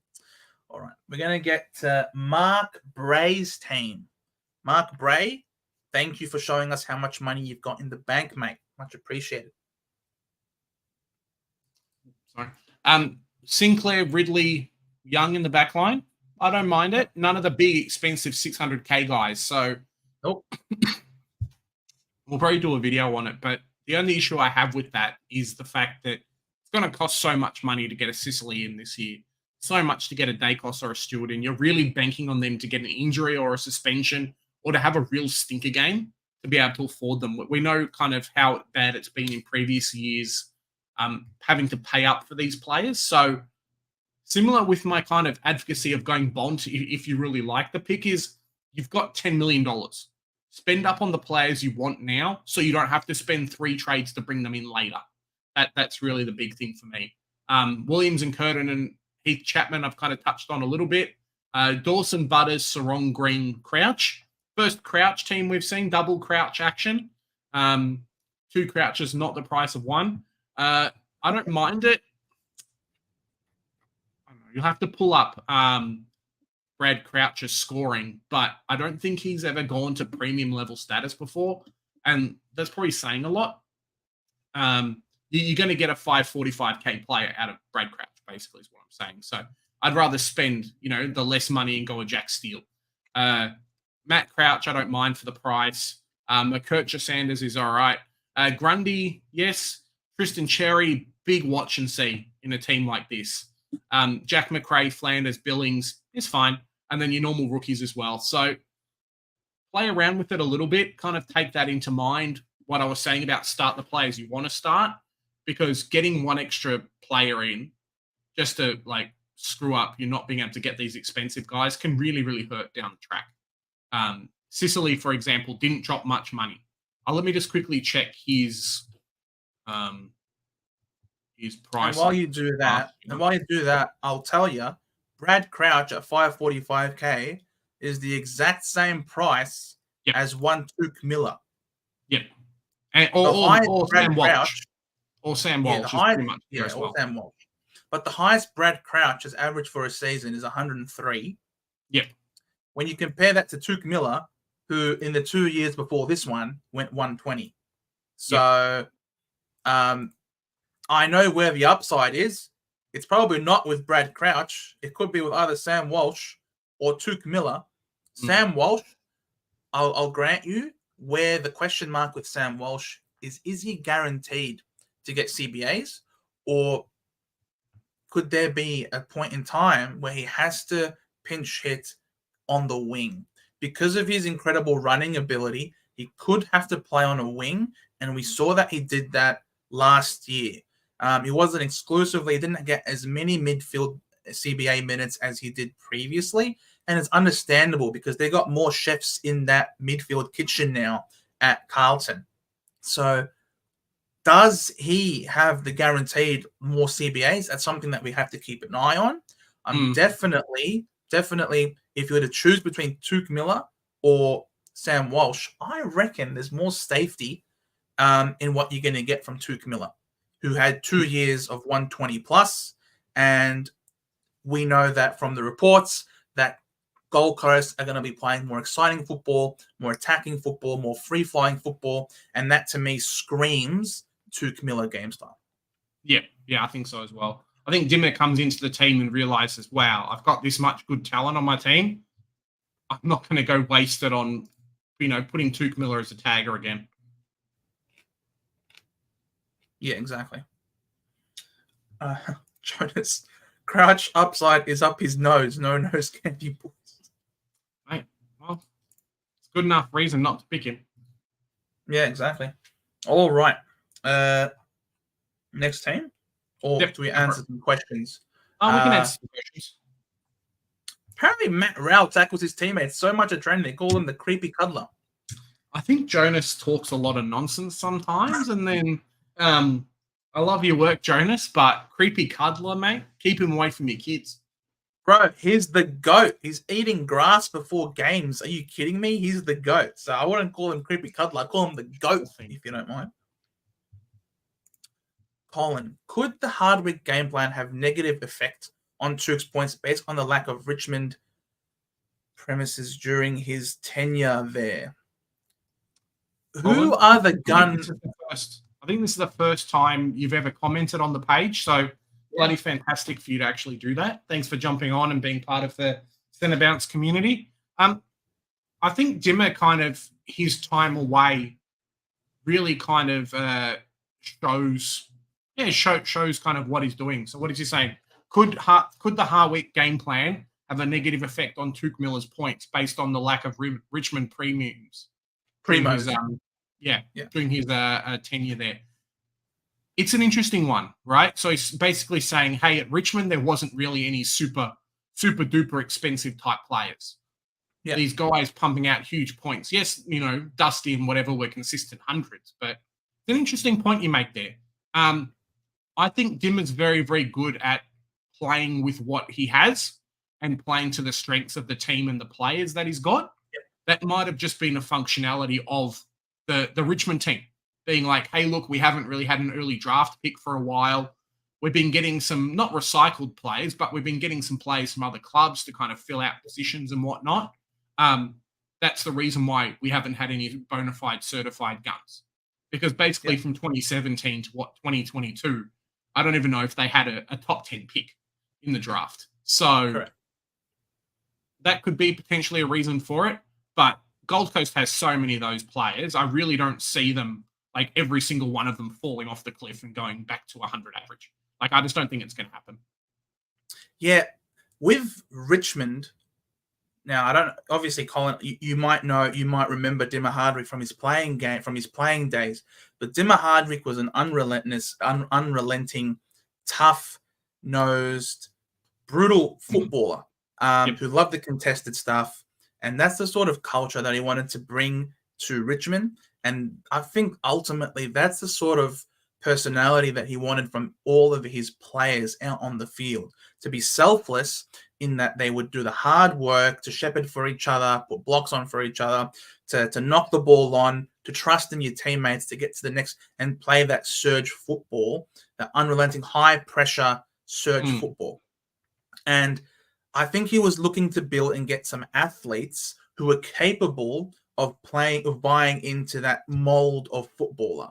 Now, he's come across to the Gold Coast Suns. He doesn't have to worry about building that sort of team. The team's already there, and I think Stuart Dew did a good job for the most part in helping to develop these players over the time that he was there. Because now Hardwick comes in to a ready-made Gold Coast team with all these incredibly talented players that are ready to go right from day dot. And I think they have the personnel to implement the Richmond game style whilst also being more talented on an individual player by player basis.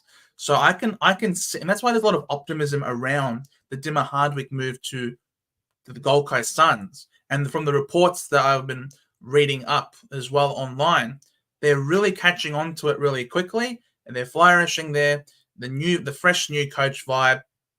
I can totally see the running and gunning that suits Tuke Miller because he is an athlete, and his running capacity is, I think, unmatched over there at the Gold Coast Suns. So if anyone's going to really flourish, I think from the Dimmer Hardwick surge football, tapping it on, keep running, next man up, I can see Tuke Miller actually flourishing more, and he won't be given defensive roles like he had to do under Stuart Dew. It's a very offensive game style, and Dimmer Hardwick never tagged anyone. That's why always you'd be excited for your primo mid to play against Richmond because they didn't defend very well and they never tagged the midfielders. It was always head to head. So Tuke Miller is not going to tag anyone with Dimmer Hardwick at the helm. It's going to be offensive football, one-way traffic, going fast. I'm really excited, actually, for what Tuke Miller can achieve with Dimmer Hardwick at the helm. Yeah, and I think so as well.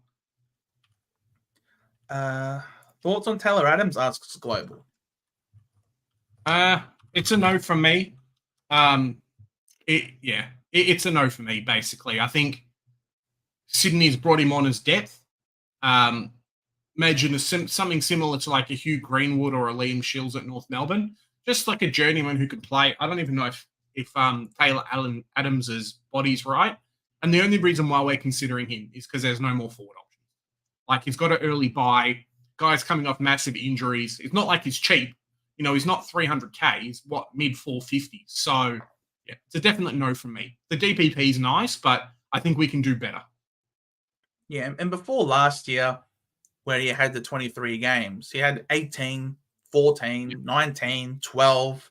Like, he's got a history of missing games, and I don't want to spend that much money for someone that's likely to miss games. So that's a no for me as well, Globes.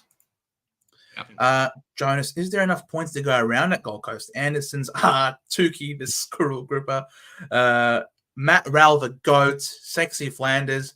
There is enough points. There are 3,300 points per Supercoach game, Jonas. And believe me, that's a lot of points to go around. Just ask the Western Bulldogs. How do they have so many players in the midfield continue to rack up an absurd number of points? It's doable, Jonas. The Suns are that good. They're good enough. There might be the occasional game where an Anderson, rather than going 120, he might go 100 flat. Same thing with Rao. Rather than having some more 80s, he could do a bit better than that. So it's not going to be the exact same scoring all the way around. Same thing with Flanders. Sexy Flanders could pop up for a 120 one week, could score a 96 the next week. There will be some fluctuations, but in terms of averages, I think there is enough points to go around.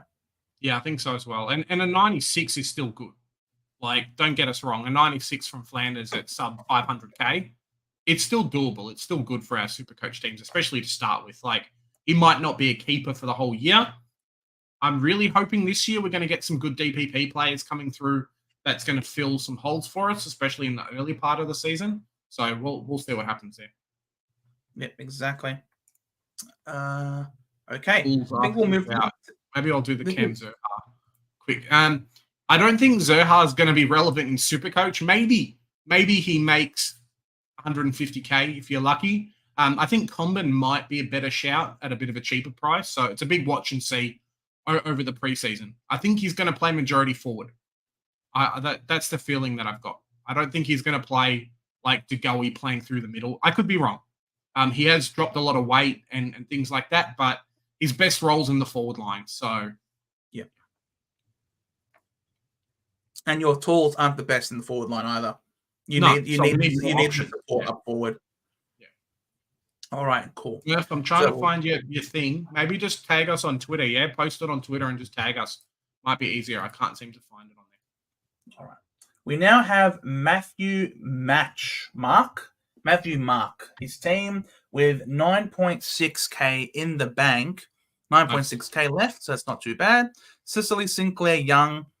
Nice 3 primo in the back. Williams, Curtin, Marty Hoare, Pink and Caulfield. Great. I like that. Not too bad. Petrarca, Butters, LDU, Brayshaw, Walsh. I like that. 5 primo mids. That's really good. With McKercher, Sanders, and Manor. Cool.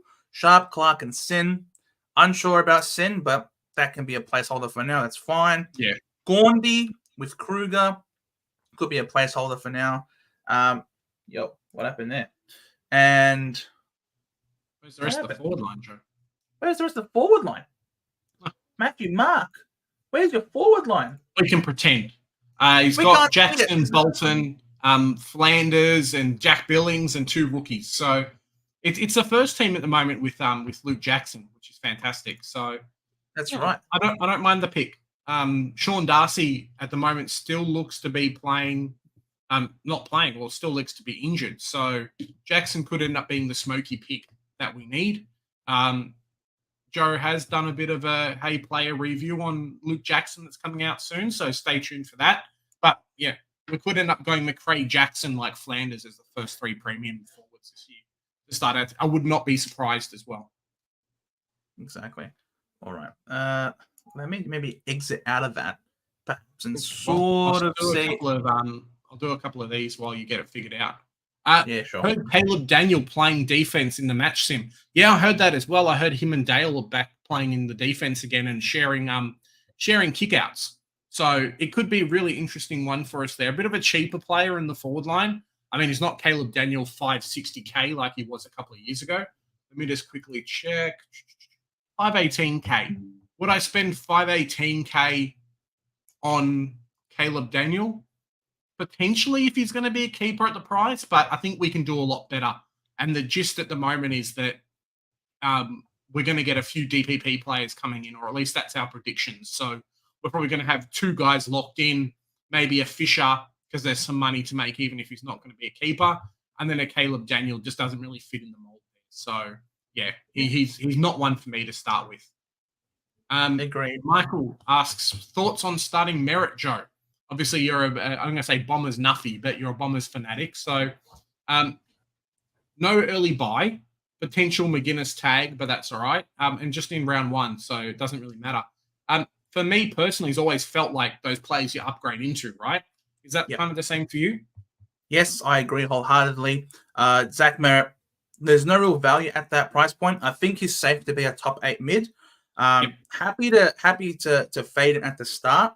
I would look to try and get Merritt probably around round 7 onwards. I think from round 7, our fixture really opens up, and I can see Zach Merritt going on an absolute tear. He's not someone. You just look at him historically; he always tends to warm up into the season.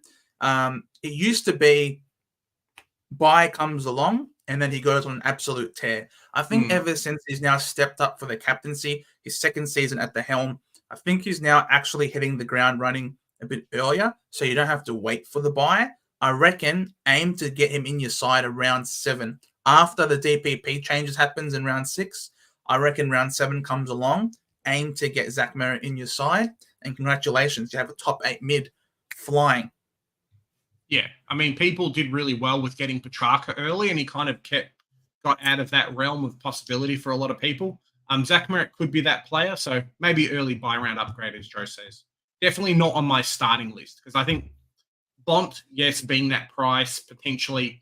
But you got Butters, Sarong, Tom Green, Sam Walsh, and Tuke Miller as well. So a lot of these guys with some real value. It's hard to go a Zach Merritt because of that. I know Michael's talking about Zach Merritt, but just between you and me, I'm more likely to start Darcy Parish than Zach Merritt.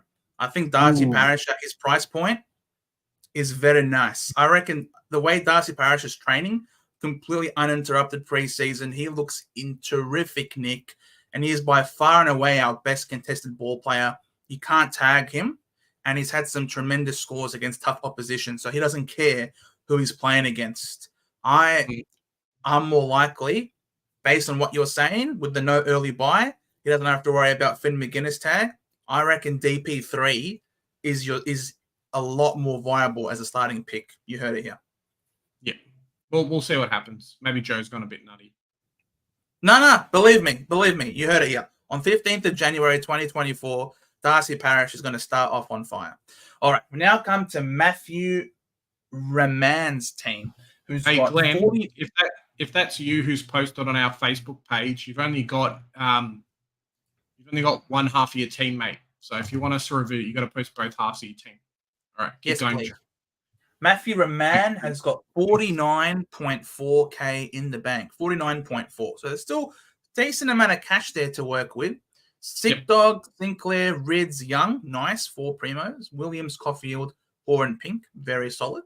Butters, Sarong, Walsh, Miller, Crouch. Another one with Elijah Sardis, McKercher, Sanders. Roberts, I love him. Sharp and Clark, great. Gaundy with Reid. I like the Gaundy, we know that. McRae, Flanders, Billings, Reid, Wilson, Manor, Cadman, and Fimber. Very solid team all around. I really like it. I think there's value, especially in that midfield with Walsh, Miller, Crouch. All pose a lot of good value. Rids, top 6 to 8 defender, which is fine. Sinclair, depending on how much midfield minutes he has. Plus, another thing about Sinclair, there is a scoring discrepancy between when he plays at the MCG and when he plays at Marvel Stadium. He plays his best at the Docklands. If he's away from the Docklands, his scoring drops by a good 20-odd points. Him and Nazaya Wangan Miller, both of them suffer from this point drop when they're away from Marvel Stadium, and they have a lot of games early on in the season where they're not at Marvel. So personally, I don't recommend the Sinclair pick, to be honest. Yeah, it's a tricky one, right? I mean, like, I know Tom Stewart and a few other players do quite well at their ground because that's kind of where they're known to play, but also the space to run around that back line as well. Maybe that's something similar for them, is that they really need kind of that smaller space. Their chip kick mark scenario works quite well for them, but also kind of that skinnier ground. MCG really catches a lot of these teams out that don't play at the MCG often and don't train at the MCG, because obviously, you know, St Kilda trains at Moorabbin, but then they would do some stuff at Marvel, especially coming closer to game time. So, yeah, it's a tricky one. Yeah, so I really wouldn't go there, personally. Yeah. Yeah, I don't mind the team. I think we've kind of touched a little bit on Sardis as well. Joe's given his thoughts on just not playing early. So maybe if you can flick him to another guy around a similar price. I'm not sure if there's many suggestions at the moment. So maybe go a Sardis down to a rookie. You can put a guy like Sharp on field and even upgrade a Crouch as well. Or go a Sardis to a forward line player. James Jordan kind of looks around the mark for me. Or even a Harms as well, depending on preseason. Or you could downgrade Sardis, as you say, to another rookie. Because I don't think having Fimber, if he doesn't play, you don't want donuts. Him and Reid, if neither of these two play, you've got 2 donuts. So I understand it's very early still in January. But yeah, I'd be careful. Make sure that you've got the money, sort of your team set up to make sideways adjustments, because you don't want donuts. Yep. All right. Thank you very much for that team, though. We get Mickey Mousie, who's got 8.9K in the bank. Thank you very much for that. Sick Dog, Stuart Young, 3 primos. I think 3 primos in the back line works this year just because of how many rookies we have in the back line. You just simply can't fit them all. I don't mind the 3 rookie primos, the 3 primos in the back line. But it's LDU, Sarong, Green, Rowell. There you go. First Matty Rowell of the day. McKercher, Sanders, Curtin, Wilson, Sharp, Clark. Awesome. He's gone Gaundy in the ruck, which is cool. Jackson, Liam Baker. Okay. Yeah, first Baker team that we've seen. First Baker. Let him bake. Josh Rochelle. Charlie Comben. There you go. Yep. Harley First Reid, tournament team too. Hannah, and Braden George. Yeah, it's I think you've gone a little bit too North Melbourne heavy, but like if the rookies are there and we don't miss any games until earlier on until middle of the season, I don't mind it too much. Yeah, I really don't mind this team. It's more just playing off hopes and dreams a little bit. Like, cool, Liam Baker going back, getting the nice role that he performed quite well in under the new coach. Same with Rochelle, if he's going to get a bit of mid-time, that kind of thing. And even Matt Rao. I mean, we've spoken about other guys who are somewhat proven in Touk Miller and Walsh at a cheaper price. Heck, even a Jack Steele at a cheaper price as well, depending on fitness. They're probably guys who I would consider over a Rao. And like potentially you could go a Rao to a Touk Miller and then maybe a Baker up to a Flanders or something. So it's something to think about there. But really nice team. I like the kind of spread of rookies and the money that you spread around. It's quite nice. Yeah. In terms of structure, it's good. It's sound structure. It's more so, as Big J says, the individual selections. I reckon a Rochelle down to a Billings free up a lot of cash. So I think Rochelle's probably going to play more forward than you would ideally like. So I think Rochelle down to a Billings, free up quite a bit of cash to get Baker up to a Flanders, as Big J said. And if I was to choose between McRae and Jackson, Jackson's only viable if and only if Darcy's not playing. Because if Darcy's around, Jackson's averaging 30 points less than if he's not around. So I'd keep a close eye on Fremantle. James has here heard Braden George, been playing a little bit off halfback, maybe more VFL than anything else. And then if Baker's playing pure mid, there might be a real spot for him. Richmond's one of those teams that I will say that watch out for your Bakers in your team because we might get a bit of a smoky. Richmond need a lot of help. They've lost Cochin, they've lost a few of these other players, and Dusty Martin's not getting any younger. So they need to build for the future. A lot of people predicting them being further down on the ladder. I don't subscribe too much to that just because Richmond's such a good team, but they will be playing people who haven't played in those positions as much in that side. So something to watch out for. Who's up next? And we get a free look in round 0. We get a free look. Exactly. Cool. Next team off the rank, we've got Mitchell Haas. Thank you, Mitchell.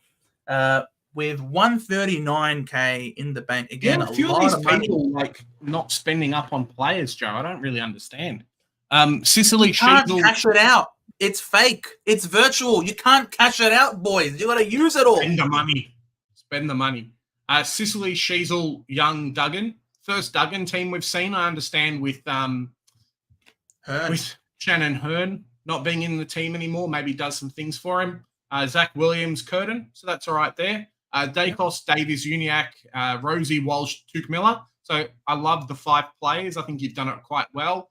Yep. Someone who watches Melbourne will have to let us know about Caleb Windsor as well, because I really think he has the potential to kind of be that smoky one. I've seen a few teams here have him, but I really haven't kind of thought about him as a rookie option. They obviously paid up early for him and things like that. So, definitely one there. Gorn Grundy's fantastic. Conway, you've got enough money to move down to a suite if you have to. And then Flanders, Tom Lynch. So this is where kind of your 150K or your 130K can go, potentially into a Lynch upgrade or someone else. But I don't mind the team. I really don't. It's just kind of Flanders is probably close to a keeper level, and then it falls off the cliff. So if you could do something with that extra money, I think that would be beneficial for you. I just don't know where you would put it, because you're going to be playing, like your team right now is 9.85 million. Most teams are going to be like 9.9 something. So you're potentially losing out on a whole entire player versus other people's teams, or at least a player's worth of value. So it's something to consider. And same for Jen, who's been posting us now that she's got 220K in the bank. Like, come on, Jen, spend that money, do an upgrade on a player, get someone else in, because 220K, like, it's too much money. Mid prices in the mid-gen, mids. Look, I don't know. I'd rather go premiums and then rookies, to be honest. I don't know if you consider Carl Amon a mid pricer, or Matt Crouch. Probably not at 490k. I think that's more fall than primo status. But there's no one genuinely who's a mid-pricer in the midfield that I would actively recommend you get. I think the cheapest you can go is your Carl Amon, Matt Crouch, Nick Martin, perhaps, but he's at 490k, so I wouldn't go anywhere less than that. It's try and go guns and rookies gen. If you've got that money, we'll have to have a look at your team again a bit later, I guess. But with this team, with Mitchell's team, yeah, I think McRae is pretty important. I think getting a Billings, if you really don't want McRae at all costs, and you are really sure that that he's not going to be worthy of selection, then you could use that money to buff up Reef McInnes to perhaps a Billings as well. Yeah, and maybe get Emmett off the field. It's a good spot to put the money, I think. Yeah, and then you can get Emmett off the field, perhaps. Maybe have Cadman on the bench. But Cadman's got a pretty decent first 2 games in round 1 and round 2. He's got you guys and he's got West Coast. So mate, we don't even have defenders. So, we're in a bit of favorable matchup for Cadman. But everyone who's watching, smash that like button if you can. If you haven't subscribed, we'll be here the whole season. We've done 20-odd videos, and we've got quite a few more ready to go. So yeah, definitely jump on, enjoy the show. We've been on another hour and 40 minutes already, and we'll be looking to probably do another half an hour or so and then head off. So love that everyone's been on and been able to watch. We'll do another one of these as soon as we can as well. Just for your thoughts, lads, I think it's a bit of a punter. Definitely a number of things to go my way, that's for sure. Housemate, who's a massive doggy fan, doesn't think McRae will. Okay, so if you got a bulldog who doesn't reckon that McRae can go all the way, then that's obviously an antipod, because most of the crowd is going that way. And yeah, if it doesn't work out, then you're in the minority using your money to full value. Whereas those of us who paid up top dollar for McRae and he ends up shitting the bed, for example, then we're all a bit left behind. The benefit that we have, though, is we can easily make an adjustment. However, if you need to get McRae because he does actually perform, then you're in a bit of trouble trying to find the money to get to McRae. So that's the difference between us. It's a bit tricky. Jonas, damn, still talking about Carl Amon. Too much lipstick on that pig. Sloping Joe, watch alcohol intake. I'll have you know, Jonas, I am not devouring all of the alcohol this year. I'm being very well behaved. And if I know you commented on that spotlight video, but please give me objective reasoning against it. Please, Jonas. That's what I want to see. Yeah. All Who's right.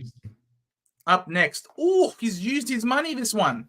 It's Nick Karkanakis has used all his money on you, Nick. Well done. This is the first Harry Himmelberg team that we've seen as well. And the first D'Ambrosio team as well. We've seen a few Heath Chapmans. Tom Stewart in the back line, young Himmelberg as well, like we were saying. Chapman, interesting pick. D'Ambrosio. I think a lot of people, maybe we got shown last year how good these kind of early, cheaper priced mid-prices in the backline were. I know a lot of us had Liam Jones, and then a Liam Stocker did quite well. I think from memory, there was one or two others that did quite well as well in the backline. Buckley, he did fantastic in the backline. So there is some value there for these guys who are especially going to be playing halfback. But to run all three and miss out on some really good rookies, it feels like you're kind of going a D'Ambrosio and not going someone else, upgrading Himmelberg, to be fair. Petrarca, Butters, Green, Brayshaw, Walsh, 6 premium mids. I'm really, really happy about it. It's really good. McKercher, Sanders, and then you guys in the midfield. But I'm guessing there's some money lost in the forward line, Joe. That's what I'm guessing. Okay. They're Gordon, Grundy, it's not too bad. And then Fisher, So it's an interesting one. I think a team like this, kind of, you've gone for the best value that you can, and I have no troubles with it. I don't think Dersman is going to play early, so potentially swap him out for someone else. I know Darcy Wilson, who from Melbourne, or at least Darcy Wilson from St Kilda. And from St Kilda is a fantastic pick, and it nets you 60K from the swap. So maybe he's one to go down to and use the money somewhere else. I really like this team. To be honest, I really like it. A bit of value. Have to navigate the bye rounds a little bit, and you're probably going to be playing best 18, maybe best 20 in a couple of them. But outside of that, I really like this team. You're kind of just valuing, hey, look, I need these mid prices in the forward line to do really well. The same as the backline ones. If that can happen, the same. Because Tuke Miller in the forward line is basically Jack McRae, right? So it's kind of something a little bit of evening out what you've got to do there. Not a big fan of still the Dev same price Robinson. and probably similar scoring, if you're lucky. Yeah, not a big fan of Devil Rob, as we'll like to call him. I'm not. I don't think. I reckon Billings is a safer selection there. Freeing up 63,000 to get a Darcy Wilson would be awesome at that price point. But I think missing out on Flanders and McRae could be a bit dicey. It hurts. Yeah, like Tom Green's got an early buy. He's got 2 buys. Tuke Miller's got 2 buys. I know. And if not for the buys, everyone and their mother and their stepmother's dog would have Tom Green. But that's not the case. I will say this about the early buys. It's really, really good to differentiate and kind of work out who's ballsy enough to pick these early buy players and who's not. Because if an early buy is the only reason you're not picking Tom Green because he misses 1 game, this guy could be 650K and you're struggling to bring him into your team at some point. Similar with a Butters, maybe not Butters, but similar to a few other players around the same kind of mark and early buy range. It could really be like the haves and have-nots for a few of these players. So, cool, Tom Green misses out on early buy. Yes. But that kind of 1 game missed, Tom Green could have scored at 80. And then you've got a rookie that scores 100. So you got to kind of weigh up a lot of these things. He's not guaranteed to score 130 every week. You hope so, but maybe not. But it's not just Tom Green in isolation. It's the way you build your team. So you've got, if you build your team with no early buy players and you're fielding the best 18 that you can possibly field, compared to, for example, with this team, with Nick's team, he's got Himmelberg with an early buy. He's got Petrarca, early buy. Green, early buy. Walsh, early buy. Miller, early buy. Gordon Grundy, early buys. James Jordan's got an early buy. Dev Robinson's got an early buy. Like, I think eventually, when you're fielding in the best 18 format, if you've got too many early buy players, I think it's going to hit your early rankings. So come round 7 and you look at your ranking where it is, you might come back, and you probably will if you're able and if you're trading correctly and building an appropriate team. But as we mentioned before, you can't win Supercoach early, but you can lose it. And if you're too far behind because you've got too many early buy players who not only have an early buy, they also then have a second buy to come. And you're not looking to trade out these premiums. You get these premiums to keep them for the whole year, and they miss out on giving you 2 scores compared to others that you could have at this price point. Like, you could have a Sarong for 621K, who's not going to miss you those games. You know what I mean? Like, you could have a Darcy Parish who only misses 1 game. You could have a Bontempelli as opposed to a Petrarca, and who will only miss you 1 game. So I think I'm not saying automatically just in a versus series, you must fade this person to get this person.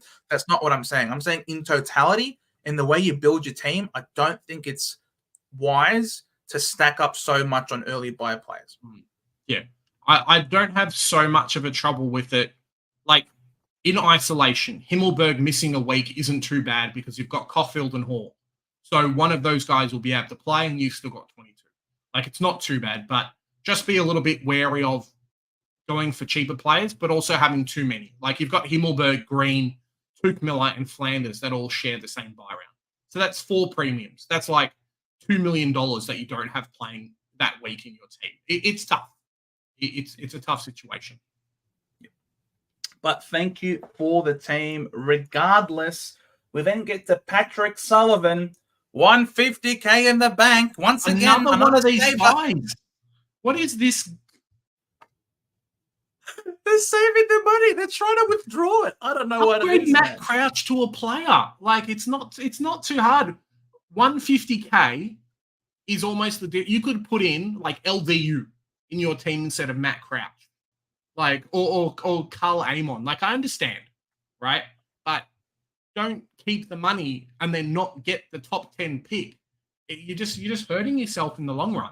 Matt Crouch in your team is fantastic, but if you can get a guaranteed top 10 player or top 8 or top 6 player in your team, surely that's worth the money than Matt Crouch potentially getting like 50k more. Surely. Yeah, Matt Crouch at M4 ain't is surely. not. Like, let's look at the rest of the team. Like, the forward line's great. I don't mind. Yeah. The forward, it's literally just like the Matt Crouch. Like, get rid of Crouch, put the money in there. You can do whatever you like. Maybe upgrade one of those forward rookies to like a mid-pricer. You can do that as well. Get rid of like someone and put a Tom Lynch or something in there. Potentially. Like, I don't think you're going to keep Josh Shackey. Now, looking at it, I can understand kind of what you're doing, but I think if you're not going to, if you set on Matt Crouch, okay, no worries. Throw half the money at a mana up to a keeper, like a better rookie, or a Shackey up to a better rookie. So you've got 2 more keepers there. You've got 2 more better guys who are going to be playing the money, playing the early games. It's going to work out a lot better for you. There's no benefit to keep the cash. Straight up. Like, don't keep your money. 20, 30k could make a big difference. But 150k is a whole nother player, mate. It's too much. Yeah, 100%. I'm not against. I really am not against Matt Crouch in the side. I think there's value to be had there, but it's not extreme value. But other than that, I think the team is looking very well. Well done, Patrick. Other than that, I think you've got a decent team. Even Sheasel he can be adjusted to someone else. But other than that, I think you've got a lot of the good rookies as well. So you're well on the way to a good team. We now have Phil Goodwin with 17k left in the bank, 17.7. That's good. He's using his money. Sicily, Sheasel, Young, Himmelberg, another Himmelberg, Chapman. Mm-hmm. I'm not a fan of Chapman. I don't like wingers. Wingers are inconsistent with their scoring. And there's not enough history for Chapman. Don't look at Chapman's previous scoring before injury and think he's going to give you that. He was playing that. He was scoring those points in the back line. He wasn't scoring those points on a wing. It's entirely different. The role is different. Yeah. There has been some reports that he's doing a little bit of both, but it is, even just for me, it's a real watch and see in the preseason. Because Hawks have, Hayden Young, they've got Luke Ryan, they've brought in Oscar McDonald. So many players that are going to be playing multiple positions across both lanes that, you don't want to put a lot of money into it and have to sideways him out because he made you 50k. Yep. Nick Dacos, Dawson, Butters, Took, Jack Steele. First one with Jack Steele. If he's healthy, if he's right to go, then he really is a steal at that point, at that price. Yeah, I think so as well. He's from all reports, he's kind of going a little bit. Last year, he lost a lot of weight, which I think was a bit negative on him because he missed a lot of few tackles and things like that. I know Brad Crouch kind of encroached a little bit on those as well. Whereas this year, it's looking a bit like he's going to. I mean, he's put back on the size what he had in 2022 when he had that breakout year. So St Kilda need him in the midfield. Ross Lyon needs him in the midfield. I think he could be a really good pick. Yep. This one is for you, Jonas. Talking about Carl Amon. Little upside of 483k. Better off with a proper mid-pricer or proper primo. Hawthorn have lots of backmen, and Amon got his 15 brown stain votes up the ground, not in the back line. Yeah. To that, this is straight from Hawthorn, straight from an assistant coach. Carl moved down back just after the halfway point of the season. He was really good at setting us up behind the ball, almost like a bit of a quarterback. When he got the ball, we looked better as a team, as he usually does something really good with it. He found plenty of the footy while providing plenty of run and drive from halfback. His left foot is a real weapon for us. Multiple times when he's kicking the ball inside 50, it usually results in a mark and a shot on goal. We're looking forward to him doing a preseason with the defenders Yep. and continuing to grow and improve down back. And from all preseason reports, he is training in the back line, and Giath is being pushed out onto a wing. They're giving him that role at halfback, and when I did my spotlight video on him, when he plays halfback, he scores really well, and that's where he's going to continue playing. So I know he ain't kicking the ball from inside 50 from the back line, but he can, if he is running and gunning from halfback, then yes, he could very well do so. But he is lining up in the back line, Jonas. Take my word for it. And if not, record this conversation today and come back to me in round 1. I'll talk to you then. But believe me, it's happening. He doesn't have to kick the ball inside 50 from the back line. But we know Tom Stewart pushes up. We know Jaden Short and a few other players push up. If the ball's getting pressured and pushed up the ground, that could easily be his role. So we're kind of going off what the coaches have said, but we know the scoring's there. And yes, at 480K, it's a bit of a tricky one, but he could end up scoring very, very well. He could end up being a 550K plus defender for us and end up being a keeper in the role. Easy top 8. So you can get him at 100K plus cheaper. Like, why would you not? That's what it is. We're picking him not to be a keeper primo in the midfield. We're picking him because he's going to have the scoring and the defensive DPP in round 6. We send him to the back line from round 6, and he becomes a D8, a D6 for us for the rest of the season. For 480K, that is value to be had. So that's basically what I'm going with. So we get to Phil Goodwin's team. Sicily, Cheezel, Young, Himmelberg, Chapman. As I said, no Chapman. We don't like that. Dacos, Dawson, Butters, Miller, Steele, who, Freddie, thank you very much for pulling that up. He went 105 with 80% plus CBA. So it's not sensational, but as Big J was saying, he did lose weight last year. He seems to have bulked up a bit more, so it could be a much better steal this year. The Kirchner, Sanders, Clark, Wilson, Sharp, Dimitia, very fine rookies. Gawn, Grundy, and Conway, very fine options there. McRae, Flanders, Reid, Emmett, McRae, Manor. Again, it's decent. It's all very decent. Yeah, I think it's kind of going to be the stock standard template team, like we've shown. Maybe with some money and players around, but really feels like we're going to go back to that 3-4 backline, 5 to 6 in the midfield, 1 to 2 in the forward line type situation like we've had a couple of years ago when straight guns and rookies was the way to go. I think that's what we're going to have. Just to everyone, a bit of a heads up on Facebook as well. I think we're probably going to close the submissions for Facebook. We've been talking about teams for the past 2 hours and have stuff to do. So we'll keep it with the teams and the submissions we've got. And when Supercoach opens, we'll definitely have a lot more of these happening as well. So stay tuned. Yeah, absolutely. Next one. Keep posting your questions in chat. We love it. All right. Next one. We've got Shane Kelly's team. He hasn't told us how much money he's got left, which is unfortunate. Yep. It's a really weird formatting as well on this screenshot. Yeah, I don't know. Maybe it's an iPad thing, like you say. Dacos, Sheasel, Young. No dramas there. Sheasel, midfield, forward, backline type role. I have no idea where he's playing. I think they're just going to play everywhere. He's an everywhere man. But Bont, I've definitely given our thoughts a little bit on him. Zach Butters as well. Goulden, Took Miller, Steele. I don't mind it. A little bit different, a little bit cheaper, but we've spoken on length tonight about having 5 premiums. And I think kind of looking at the way that the money's flowing as well, you can probably get 5 to 6 really good midfield rookies, and that's probably about it so far. Gawn and Grundy there as well. Jack McRae, Flanders, Harms, Billings. Yeah, it's a nice team. I like it. Yeah, I'm not sure if an ad has just popped because the numbers of viewers dropped by like 10, and then hopefully everyone's coming back. So we'll see what happens there. What do you reckon about Dersma? Yeah, Dersma, I wouldn't do it personally. That's a lot of money on the bench. Nick Watson, I wouldn't do either. For a small forward, that's a lot of money. Caddy, I think there's I think there are better rookie options. I think when you got like Darcy Wilson, for example, comes to mind in the forward line. Even a Biggie at North Melbourne, who could be playing in the back line, could get some defensive status as well in the forward, which is pretty good.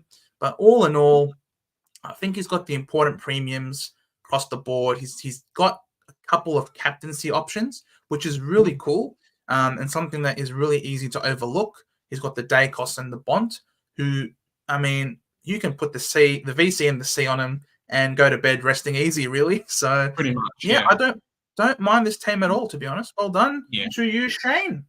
Just a bit of a watch and see over the preseason. Yeah, correct. Jonas, Newcomb is not going to get DPP. Newcomb's going to be stuck in your midfield. You are banking on him to be performing close to the top of the line in the midfield, whereas with Amon, we're picking him to be top of the line in the back line, which is a lot easier to do compared to trying to battle it out with all those gun superstars in the midfield. And I don't want to luxury trade out premiums where I can. I've had too many seasons now where I've gotten close to the end of the season and I'm wishing that I had an extra trade or two that I burnt earlier on in the season. I want to aim this year to have a finished team with a few backup trades up my sleeve to cover myself for the run home. The big thing to notice as well, Jonas, is that we're looking at Karl Amon to go from 105 to 110 average. If we go on last year's scores, a 105 makes him the 7th best defender. A 110 makes him the 4th best defender. If we look at that for the midfield, a 105 puts him down at like 20, and then a 110 doesn't even put him in the top 10. So if we think he's going to do that and then play in the back line, we're getting a top 5 to 6 player for 483k. And that's a keeper across any line. And he only plays one bye. So obviously we're kind of like everyone else. You're factoring in your teams for what we're learning in the preseason. The preseason games haven't happened. Yes, our teams will change. Maybe he goes in and out. But if he can score a 105 to 110 and he gets backline DPP, he's going to be a keeper kind of going off records from last year. So, yeah, just something to consider a little bit there. I don't think Newcomb will be able to do that. Newcomb even going up to a 110 average, which would make him 600k. He's not even a top 10 player. Not even a top 15, I think. So, yeah. All right. We then get to Spencer. Spencer, if you're watching, I'm not Greek and I might butcher this. Papa Kaladoukas. Spencer Papa Kaladoukas. There you go. Spencer, thank you very much for your team. 25,900 in the bank. Sick Sheasel 2. That's a bit light on there. That's a bit light on. 2 defenders. Chapman, Williams, Curtin, Caulfield, Carroll, and O'Connell. Those are placeholders probably. But that's 102k. Those are both 202k. Okay, those are not good placeholders there, my friend. Petrarca, Butters, LDU, Green, Brayshaw, Walsh. Okay, so it's very deep. He's gone 6 primo mids. Harley Reid, McKercher, pretty good. That's me. That's me. All placeholders, baby. All right. Thanks. Love it. Carroll, Bedendo. Okay, I'm not going to bother about those then. Gordon Grundy, very cool. Flanders. All right, so we're fading McRae, Fisher, Lynch, James Jordan, Billings, Jack Hayes. Yes, I like it. Anya, well done, Spencer. I like the Jack Hayes selection. I reckon him at that price point, based on what he's shown he's capable of doing. Pinch hitting in the ruck, playing forward. He's capable of well and truly making a lot of money really quickly. Just got to keep an eye on him in the preseason, make sure he's healthy, and that he's going to play.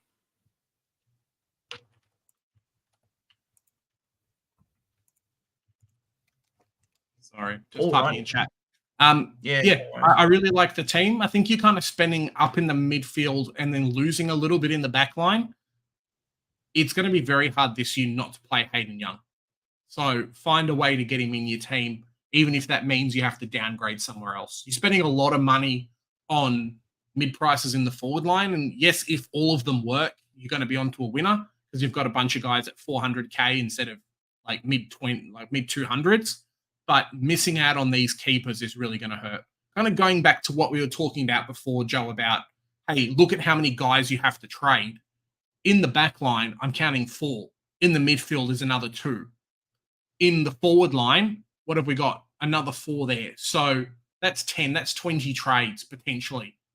If you have to spend 3 trades to get a keeper into your team, that's 30 trades. It does not leave a lot of space for you to mess around with things. And missing out on some keepers can really, really hurt. Because you think about Tom Stewart, you're probably going to have to spend 3. Nick Dacos, you're probably going to have to spend 3. A few of these other guys, you might have to spend 3. So, yeah, I would potentially try and go a mid-pricer out. But like I say, if they all work out, Hayes plus a rookie equals a keeper, Lynch plus a rookie equals a keeper, it can happen. Also going Brayshaw to Took, Lynch to Sanders, and Chapman to Himmelberg for an extra premium. I don't know about the Himmelberg. It feels like the poor man's everything. I'd rather try and get a little bit of extra money and go Hayden Young. But that's just me. Yes, absolutely. Or you could just do Sheasel to Young, and free up some money there as well. But yeah, look, overall, it's very decent. I like it that you're gone for, I think, some upside players here and there, which is pretty good. Just keep an eye on the preseason. The structure seems sound. So thank you very much for that, Spencer. Travis, 46K in the bank. Dacos, Houston, Sheasel, Young. So gone 4 in the back line. Goulden at M1. Interesting. Mm-hmm. Goulden, Rosie, Anderson, Cogs. First Cogs and first Anderson of the day. Ward, first Ward. Okay. McKercher, Curtin, Wilson, English and Marshall paying up big time in the ruck. You might have heard by now, Travis, that we're not in favor of the English selection given all the concerns about him. McRae, Ginnivan, Billings, Reid, Dersma, Watson. I think there's too many small forwards in this one. Ginnivan, Watson, and Dersma. Historically, not a great role for Supercoach scoring. So I would definitely... You'd be saving money if you were to get a Sean Manor and a Darcy Wilson in the forward line. Sean Manor's 117K. So you're making almost 80,000 there. And Wilson, again, you're saving another 60,000 there. So you're saving almost like $150,000 just from those 2 downgrades over here. And then you can put that towards Ginnivan to probably get a sexy Flanders there at that price point. And then you'd have the 2 best forwards in the business, I reckon. Yeah, I think so as well. And in previous years, we've been really stuck with having to go and upgrade a lot of rookies on our bench. With a team like this, I think you're really going to struggle as well. Let's say Jordan Sweet becomes a keeper. How are you going to afford him? Let's say Conway becomes a keeper. How are you going to afford him? Let's say we've actually got rookies in the forward line. You've only got 2 guys that are 102K as bench cover. So get rid of someone, float either a little bit more money or bring in placeholders who are actually going to be keepers. And I think you're going to be a lot more settled with your team than at least, and more confident than what I am at the moment. Yeah.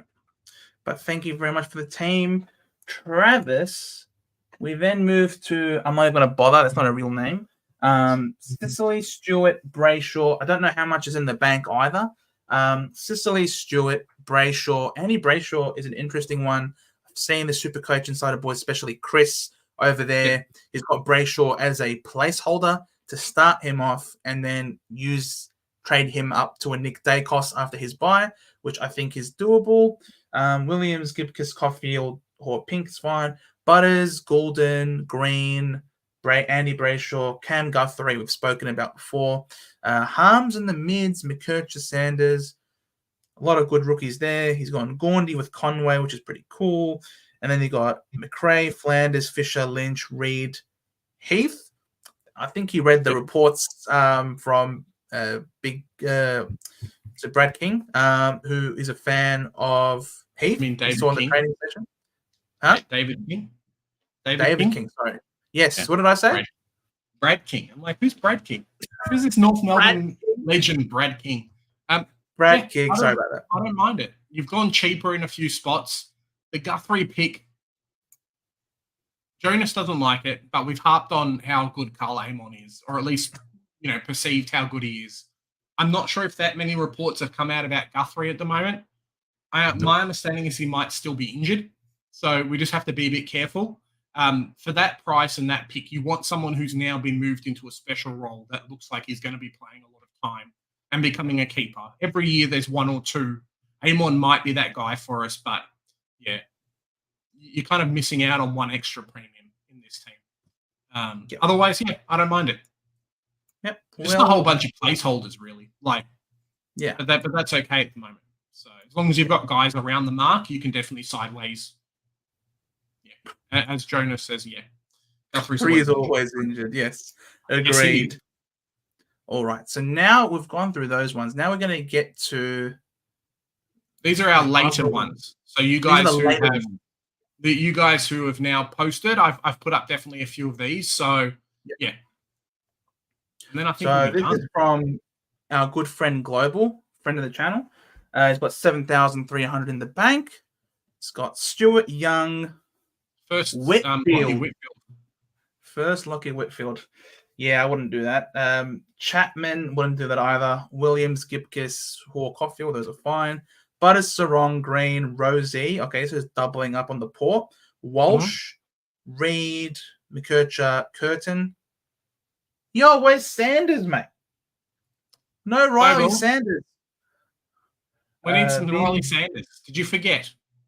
I think you forgot. No Riley. He hasn't got Riley Sanders. There'll be some Tom Emmett pick in there, and then there won't be Riley Sanders.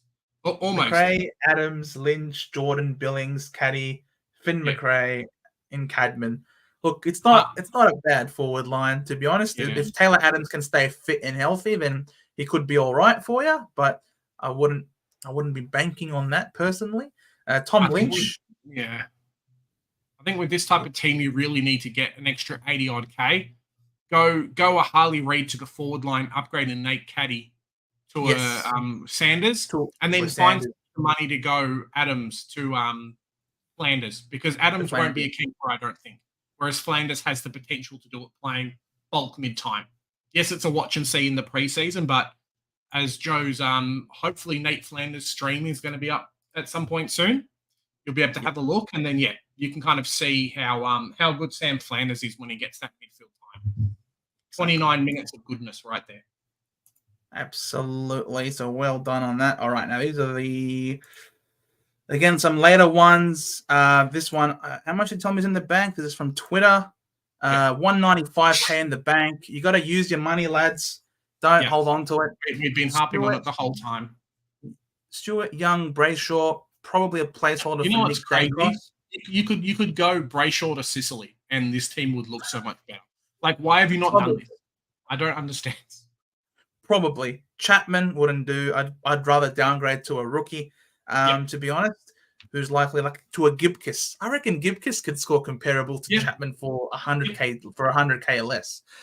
Williams, Curtin, Hoare, Caulfield, Dawson, Butters, LDU, Sarong, Green, McKercher, Sanders, Roberts. Very cool. I actually like this midfield, pretty decent. Because if you're going to play three rookies on the field, these are some of the best rookies you can possibly find this year. Wilson, Sharp, and Clark, excellent. I love it. Conway, cool. He's gone Luke Jackson. Like I said before, keep a close eye on Sean Darcy. If he's back, and he will be back eventually, Luke Jackson will go to shit. So he's got enough money to go to a Max Gawn or a Rowan Marshall, so it's not too bad. Not too bad. Flanders, Jordan. Oh, no, McRae. Flanders, Jordan, Harms, Billings, Reid, Dersma. Probably wouldn't go Dersma. I reckon go down to. Oh, you've already got Sean Manor, and you got Caddy here. Not Darcy Wilson.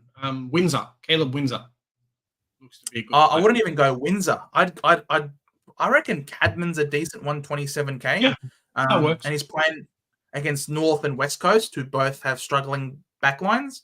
So you never know. You could have back-to-back gun games out of Aaron Cadman early on. He can make you a crap ton of cash early if he plays. Sam Darcy's also an option from the Bulldogs. He's likely to play, and especially if Tim English can't get up there and Rory Lobb's rucking, then all of a sudden maybe more opportunity for Sam Darcy to score well. So there's a bunch of other options in the forward line that you can use. Even the Bigoa from North Melbourne, he's going to probably get defensive DPP if he plays. So there's a bunch of 123 odd K players that you can save money on instead of a Dersma. Or you could sideways to a Jai Kali, who I think is likely to play for West Coast. So, but all in all, I like the structure of the team. A little bit risky with the Luke Jackson pick, a little bit risky fading McRae, and very risky fading Sicily. But other than that, the structure seems good. Not too bad. All right, what else we got? We got another team here. Whose team is this? Did you mention anybody? No, you haven't mentioned anybody. That's all right. What's going on, man? Theme of today, Joe. Theme of today. Everyone loves money, and they've just kept it. Sicily, Sheasel, Young, Duggan, backline. I feel like we might have seen similar to this team before. Yes. Duggan, definitely a big wait and see watch. Could be a role. There is space at West Coast, and we know with how good Zeeble and Hall and a few other North Melbourne defenders have been, the ball's going to be in West Coast backline all the time. So pick who's going to be taking their kickouts. It was supposed to be that Burgle guy, but seems to have injured himself again today. So Duggan could be a good pick at that price if he comes out and does that 110 because he's taking every kick out. So just a big wait and see. Williams, Curtin's fine. Backline's okay. Midfield, Dacos, LDU, Rosie, Walsh, Tuke Miller. Love the 5 premiums just to watch and see with the buy rounds because you do have, 3 early buy round players there. McKercher, Sanders, Windsor is okay. I don't mind this the midfield. I don't mind it. No, neither do I. Gorn, Grundy, and then Flanders, Lynch, Harms, Reid. It's a nice team. I think that's what we're going to get. I think ideally in my head, I would love for you to have another forward like premium, but I just don't know where you're going to get the money from. So for right now, you've kind of gone 1 extra in the back line, not 1 extra in the forward line, which is okay. You've paid up a little bit across the way. So yeah, otherwise it's okay. Yeah, I'm not against that at all, which is pretty good. I mean, the only place you'd be able to shave some money would be from a Sheasel, I would imagine. Or a Duggan. Downgrading like an LDU and then do some trickiness, but you don't have a lot of money to spend. Yeah, but you have to be a bit creative. All in all, the structure's decent though. Well done. What we got here? Cox and Cider. I think we might have seen this one before. I think maybe 20 grand left in the bank. Sicily, Sheasel, Young, Chapman, not a fan. Williams, O'Sullivan, keep an eye on him. He's a really gun player. Gipkus Caulfield, Butters, LDU, Brayshaw, Carl Amon, Cam Guthrie. Oh, mate, if it's every time I say Carl Amon, Jonas might have a fit here. McKercher, Sanders, Curtin, that's cool. Mm-hmm. Binns, Sharp, and Clark, very great. Gone with the Gaundy, Roots, and Conway. McRae, Flanders, Connor C-Mac. So this one's got Connor McDonald. Keep a close eye on him. I'm not sure his role is going to be really cemented. Harms, Billings, and Reid. So he's going very less rookies in the forward line, which is okay. But I honestly reckon Wilson and Manor are both very fieldable options. So I think if it means saving money, you don't have to field McDonald. I think Wilson or Manor are both very fieldable rookies in the forward line. And you can use that money elsewhere to perhaps upgrade a Cam Guthrie, who neither of us are big fans of. Yeah, definitely. McDonald down, maybe a Guthrie too, even like a Tuke Miller or a Walsh or someone else. And then kind of spread the rest of the money around. Jen's just asking here, could Sheasel be a good mid-pick option? He might be a good starting option still. It just kind of depends on his preseason role and form like that. His form is fantastic. He's been training well. It's just about role, really. I agree with Jen. I actually think Sheasel could be a very good mid-season pickup because, personally speaking, I can't see North Melbourne persisting with Zach Fisher in the backline. His disposal is not good enough, I think, to be a reliable halfbacker. I honestly reckon they'll try it, and I just don't think it's going to pan out. I think they're going to move him back forward. I think where he played the most of his career, and then because as soon as anything starts to go wrong in that back line, he's gonna cop the blame, because it's a very young team, and he's been brought there to be an experienced head and a leader.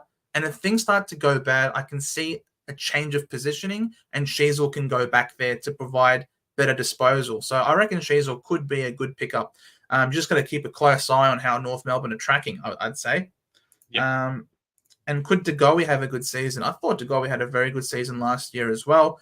More people might have traded him in if not for some of the games that he missed during the course of the season. I don't know. He's one to look. He's never been the most professional, and they're just coming off a premiership win. So I don't know. I don't know if that means he's hitting the ground running in preseason this year. Have to have a closer look at how Collingwood are set up, I would say. Yeah. I don't think he's super coach relevant for me, to be honest. Freddie's asking, Josh Ward playing inside mid, is that a watch? I think there's a few. I think there's a few guys around that mark, and obviously with Will Day going out, and I think they're going to shuffle a little bit as well in that Hawks midfield. There potentially is spot for one more player, but it's more just price than anything else. I don't think we're expecting someone to go from 250 to 300K to being a keeper as a Hawks midfielder, because I just don't think the team's there at the moment. They can't facilitate having that many guys around the mark. Yeah. But someone will make money, and it's really just the preseason. So if you want to hold a forward line spot, if you want to hold a midline spot for a guy who's sub 300K, watch the preseason games, get those breakout players, and then go from there, really. It will happen at the Hawks. But it's just about who will be. I know Sportsnut, who's just joined us now, might vomit in front of his TV, in front of his computer screen, but Hawthorn are almost Essendon-esque at the moment with how many people can run through their midfield. So I'd have a look and see. I'd have a wait and see. There's a lot of changes along. It's similar to a North Melbourne, because you've got such a young team, they can't play 100% midfield time. They just can't. Their bodies can't hold up things like that. You have to max rotate through different positions. That's why. So, as Joe says, there's going to be a few players who can do it. Yep, exactly. Here we go. Have another team. Don't think, do. 5,000 left in the bank. Well done for using your money. It's been very rare to see today. Dacos, Sicily, Ridley, Young, 4 primos. Very nice. I like it. Kitty Coleman, first one of the evening. I don't know. I think he's a big watch and see. I think this last year that's gone by was probably his best year ever when it comes to his availability. But before last year, he's had a lot of injury concerns. Especially in the soft tissue department. So, plus he's got the really early buy. It's really awkward. Yep. I personally wouldn't go Kitty Coleman myself. Zach Williams, especially when there's so much great rookie options that are valued in the back line. We'll speak to DR when we do our Brisbane preview video for this year, and we'll get him to kind of comment on Kitty Coleman. I know he's made some comments, at least over Christmas time, on Twitter about where he thinks Coleman's going to play, and also, hey, look, Coleman might not just get the straight Daniel Rich role. So, yes, we know he can score, but it might just not be as blanket as swap for swap. So, big watch and see, as Joe says. Yeah. Pink and Caulfield are great. Butters, Goulden, Miller, Crouch, Amon. It's Carl Amon again. Dan Curtin, Sharp, Clark. Who's this? Edwards, Timothea, and Manor. Oh, Sportsnut. Sportsnut. I love you, Sportsnut. Have I told you that? Have I told you how much I loved you? A lot. Now, Jonas and I love Jonas. I absolutely love Jonas. We go backwards and forwards a lot. It's all friendly. It's nothing personal. Yep. We're both trying to get the best possible teams that we can get for each other. Believe me, we're all in the same team here, John. And that's the thing too, is we're all part of the centre bounce, right? You guys sub, we're subbed, we're all helping each other. If one of you guys end up getting number one in the season, then we've done our job as content creators and people that like Supercoach. So everything's back and forth, everything's fluid until you make your final team. We love that people can jump on and put comments in the chat and say, hey, look, I think you're wrong about this. This is why. Let me challenge your thinking. So more of that is always better. Absolutely. Rest of the mids or as a forward line got Gorn, Grundy, and Heath. That's perfectly acceptable. I like that. I'm actually warming up to Heath as well, based on King's comments. McRae, Flanders, Lynch, Reid, Cadman, trying to capitalize on that soft early draw. And is that Drury? Is that Drury? I see. I think like Drury. I think it's a placeholder, Joe. With Kruger and Darcy, yeah, it's definitely a placeholder. Reckon there's no money for Wilson, not enough money for a Wilson, so you'd have to downgrade somewhere else in order to afford a Wilson. Has he got mana? Yes, he's got mana. Not sure where he would get that money from, to be honest. Maybe a Tom Lynch. Tom Lynch could go down to a Billings, and that could save you enough money to then upgrade Drury to Wilson. I think the math works out there. But otherwise, I like the structure of this team. Yeah, I don't mind it. It's just a big wait and see with a few players. But no McKercher and no Sanders. He's not good. Yeah, no McKercher, no Sanders. That's bad, actually. I apologize. I take that back. That's bad. Yeah. You need McKercher and Sanders. What are you doing, mate? Globes is saying just 3 years ago when Adams was a pure inside beast, he averaged 109 and then dropped to around 95 the next season. He will be back to that inside beast role at Sydney. The Swans are the best at getting players. With injury concerns, good again. I think if he averages 95-ish, that's a win. In the forward line, if he averages 95, then that's a top 6 forward for sure, I reckon. I just think there's going to be other players that are going to not push him out, but take a lot of that mid-time. Yeah, they got James Jordan. Even James Jordan. He might be on that rotations, but I think basically Collingwood said, hey, mate, you've got 1 or 2 years left. Go visit your family, be with them. That's what we're kind of seeing. So big watch and see global. Yeah, it is a watch and see for sure. All right, next team off here. Yeah. Can't see how much money is left here, unfortunately. But I don't think I got told anyway. That's all right. Sicily, Sinclair, Young, Williams, Curtin, Hoare. That's fine. That's good. Solid. Sinclair is the watch and see. I mentioned this before. Sinclair plays his best at the Docklands, and if he's not there, his average drops. So I'd personally go away. I'd choose someone else for that money and bring Sinclair in later.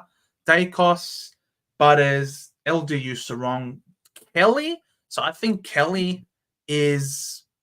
I think this person has watched Chris from Supercoach Insider using Kelly as that early placeholder option, capitalize on a couple of easier matchups, and then flip him to Walsh, I think is what the play is here. Carl Amon, McKercher, and Sanders. Good, very good. Lovely.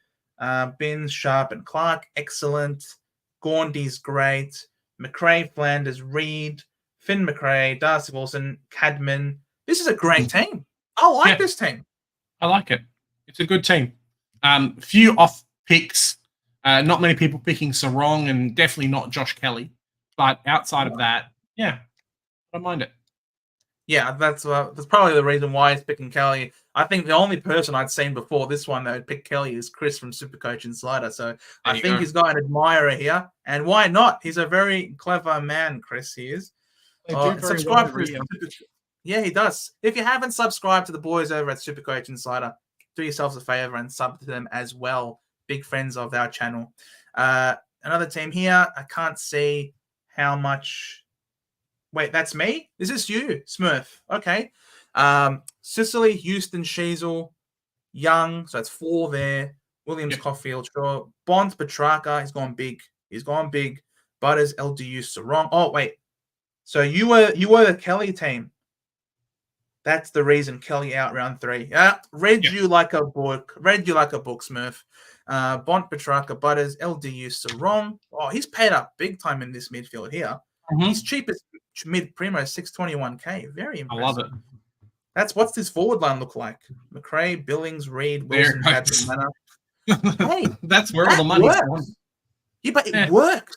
I honestly I think- reckon these players can be fielded. These rookies can be fielded, I reckon. I don't mind it, but I think missing out on Flanders, who's potentially a top like pick in his position, really hurts. I mean, like we'll wait and see, but yeah, I think it hurts a little bit. So yeah, see what happens there. He could maybe use the money from Sheasel. Could downgrade down to then upgrade a Bauer, for I just don't know example. where you would get that. You might have to disappear a Bont, which could work. Like you could go Bont out and then Bont to like a Tuke Miller or a Walsh, and the team's still not like terrible, and then upgrade like someone to a Flanders in the forward line. It can work. You're just missing out on a little bit. So yeah. No, he can do it. It involves Sheasel and maybe a Conway down to a suite to free up an extra 30-odd thousand. I reckon you can do it whilst keeping Bont and Petrarca. I like this team. I don't know whoever you are. I like it. I might try and see if I can do some. I like that's good. James is asking us thoughts on Will Powell from the Suns. Do you have any thoughts on Will Powell, Big J? He's not on my list, but I'm more than happy to be convinced. It's just a big watch and see. I know he was kind of on people's radars at certain points over the last couple of years, but never really won for me.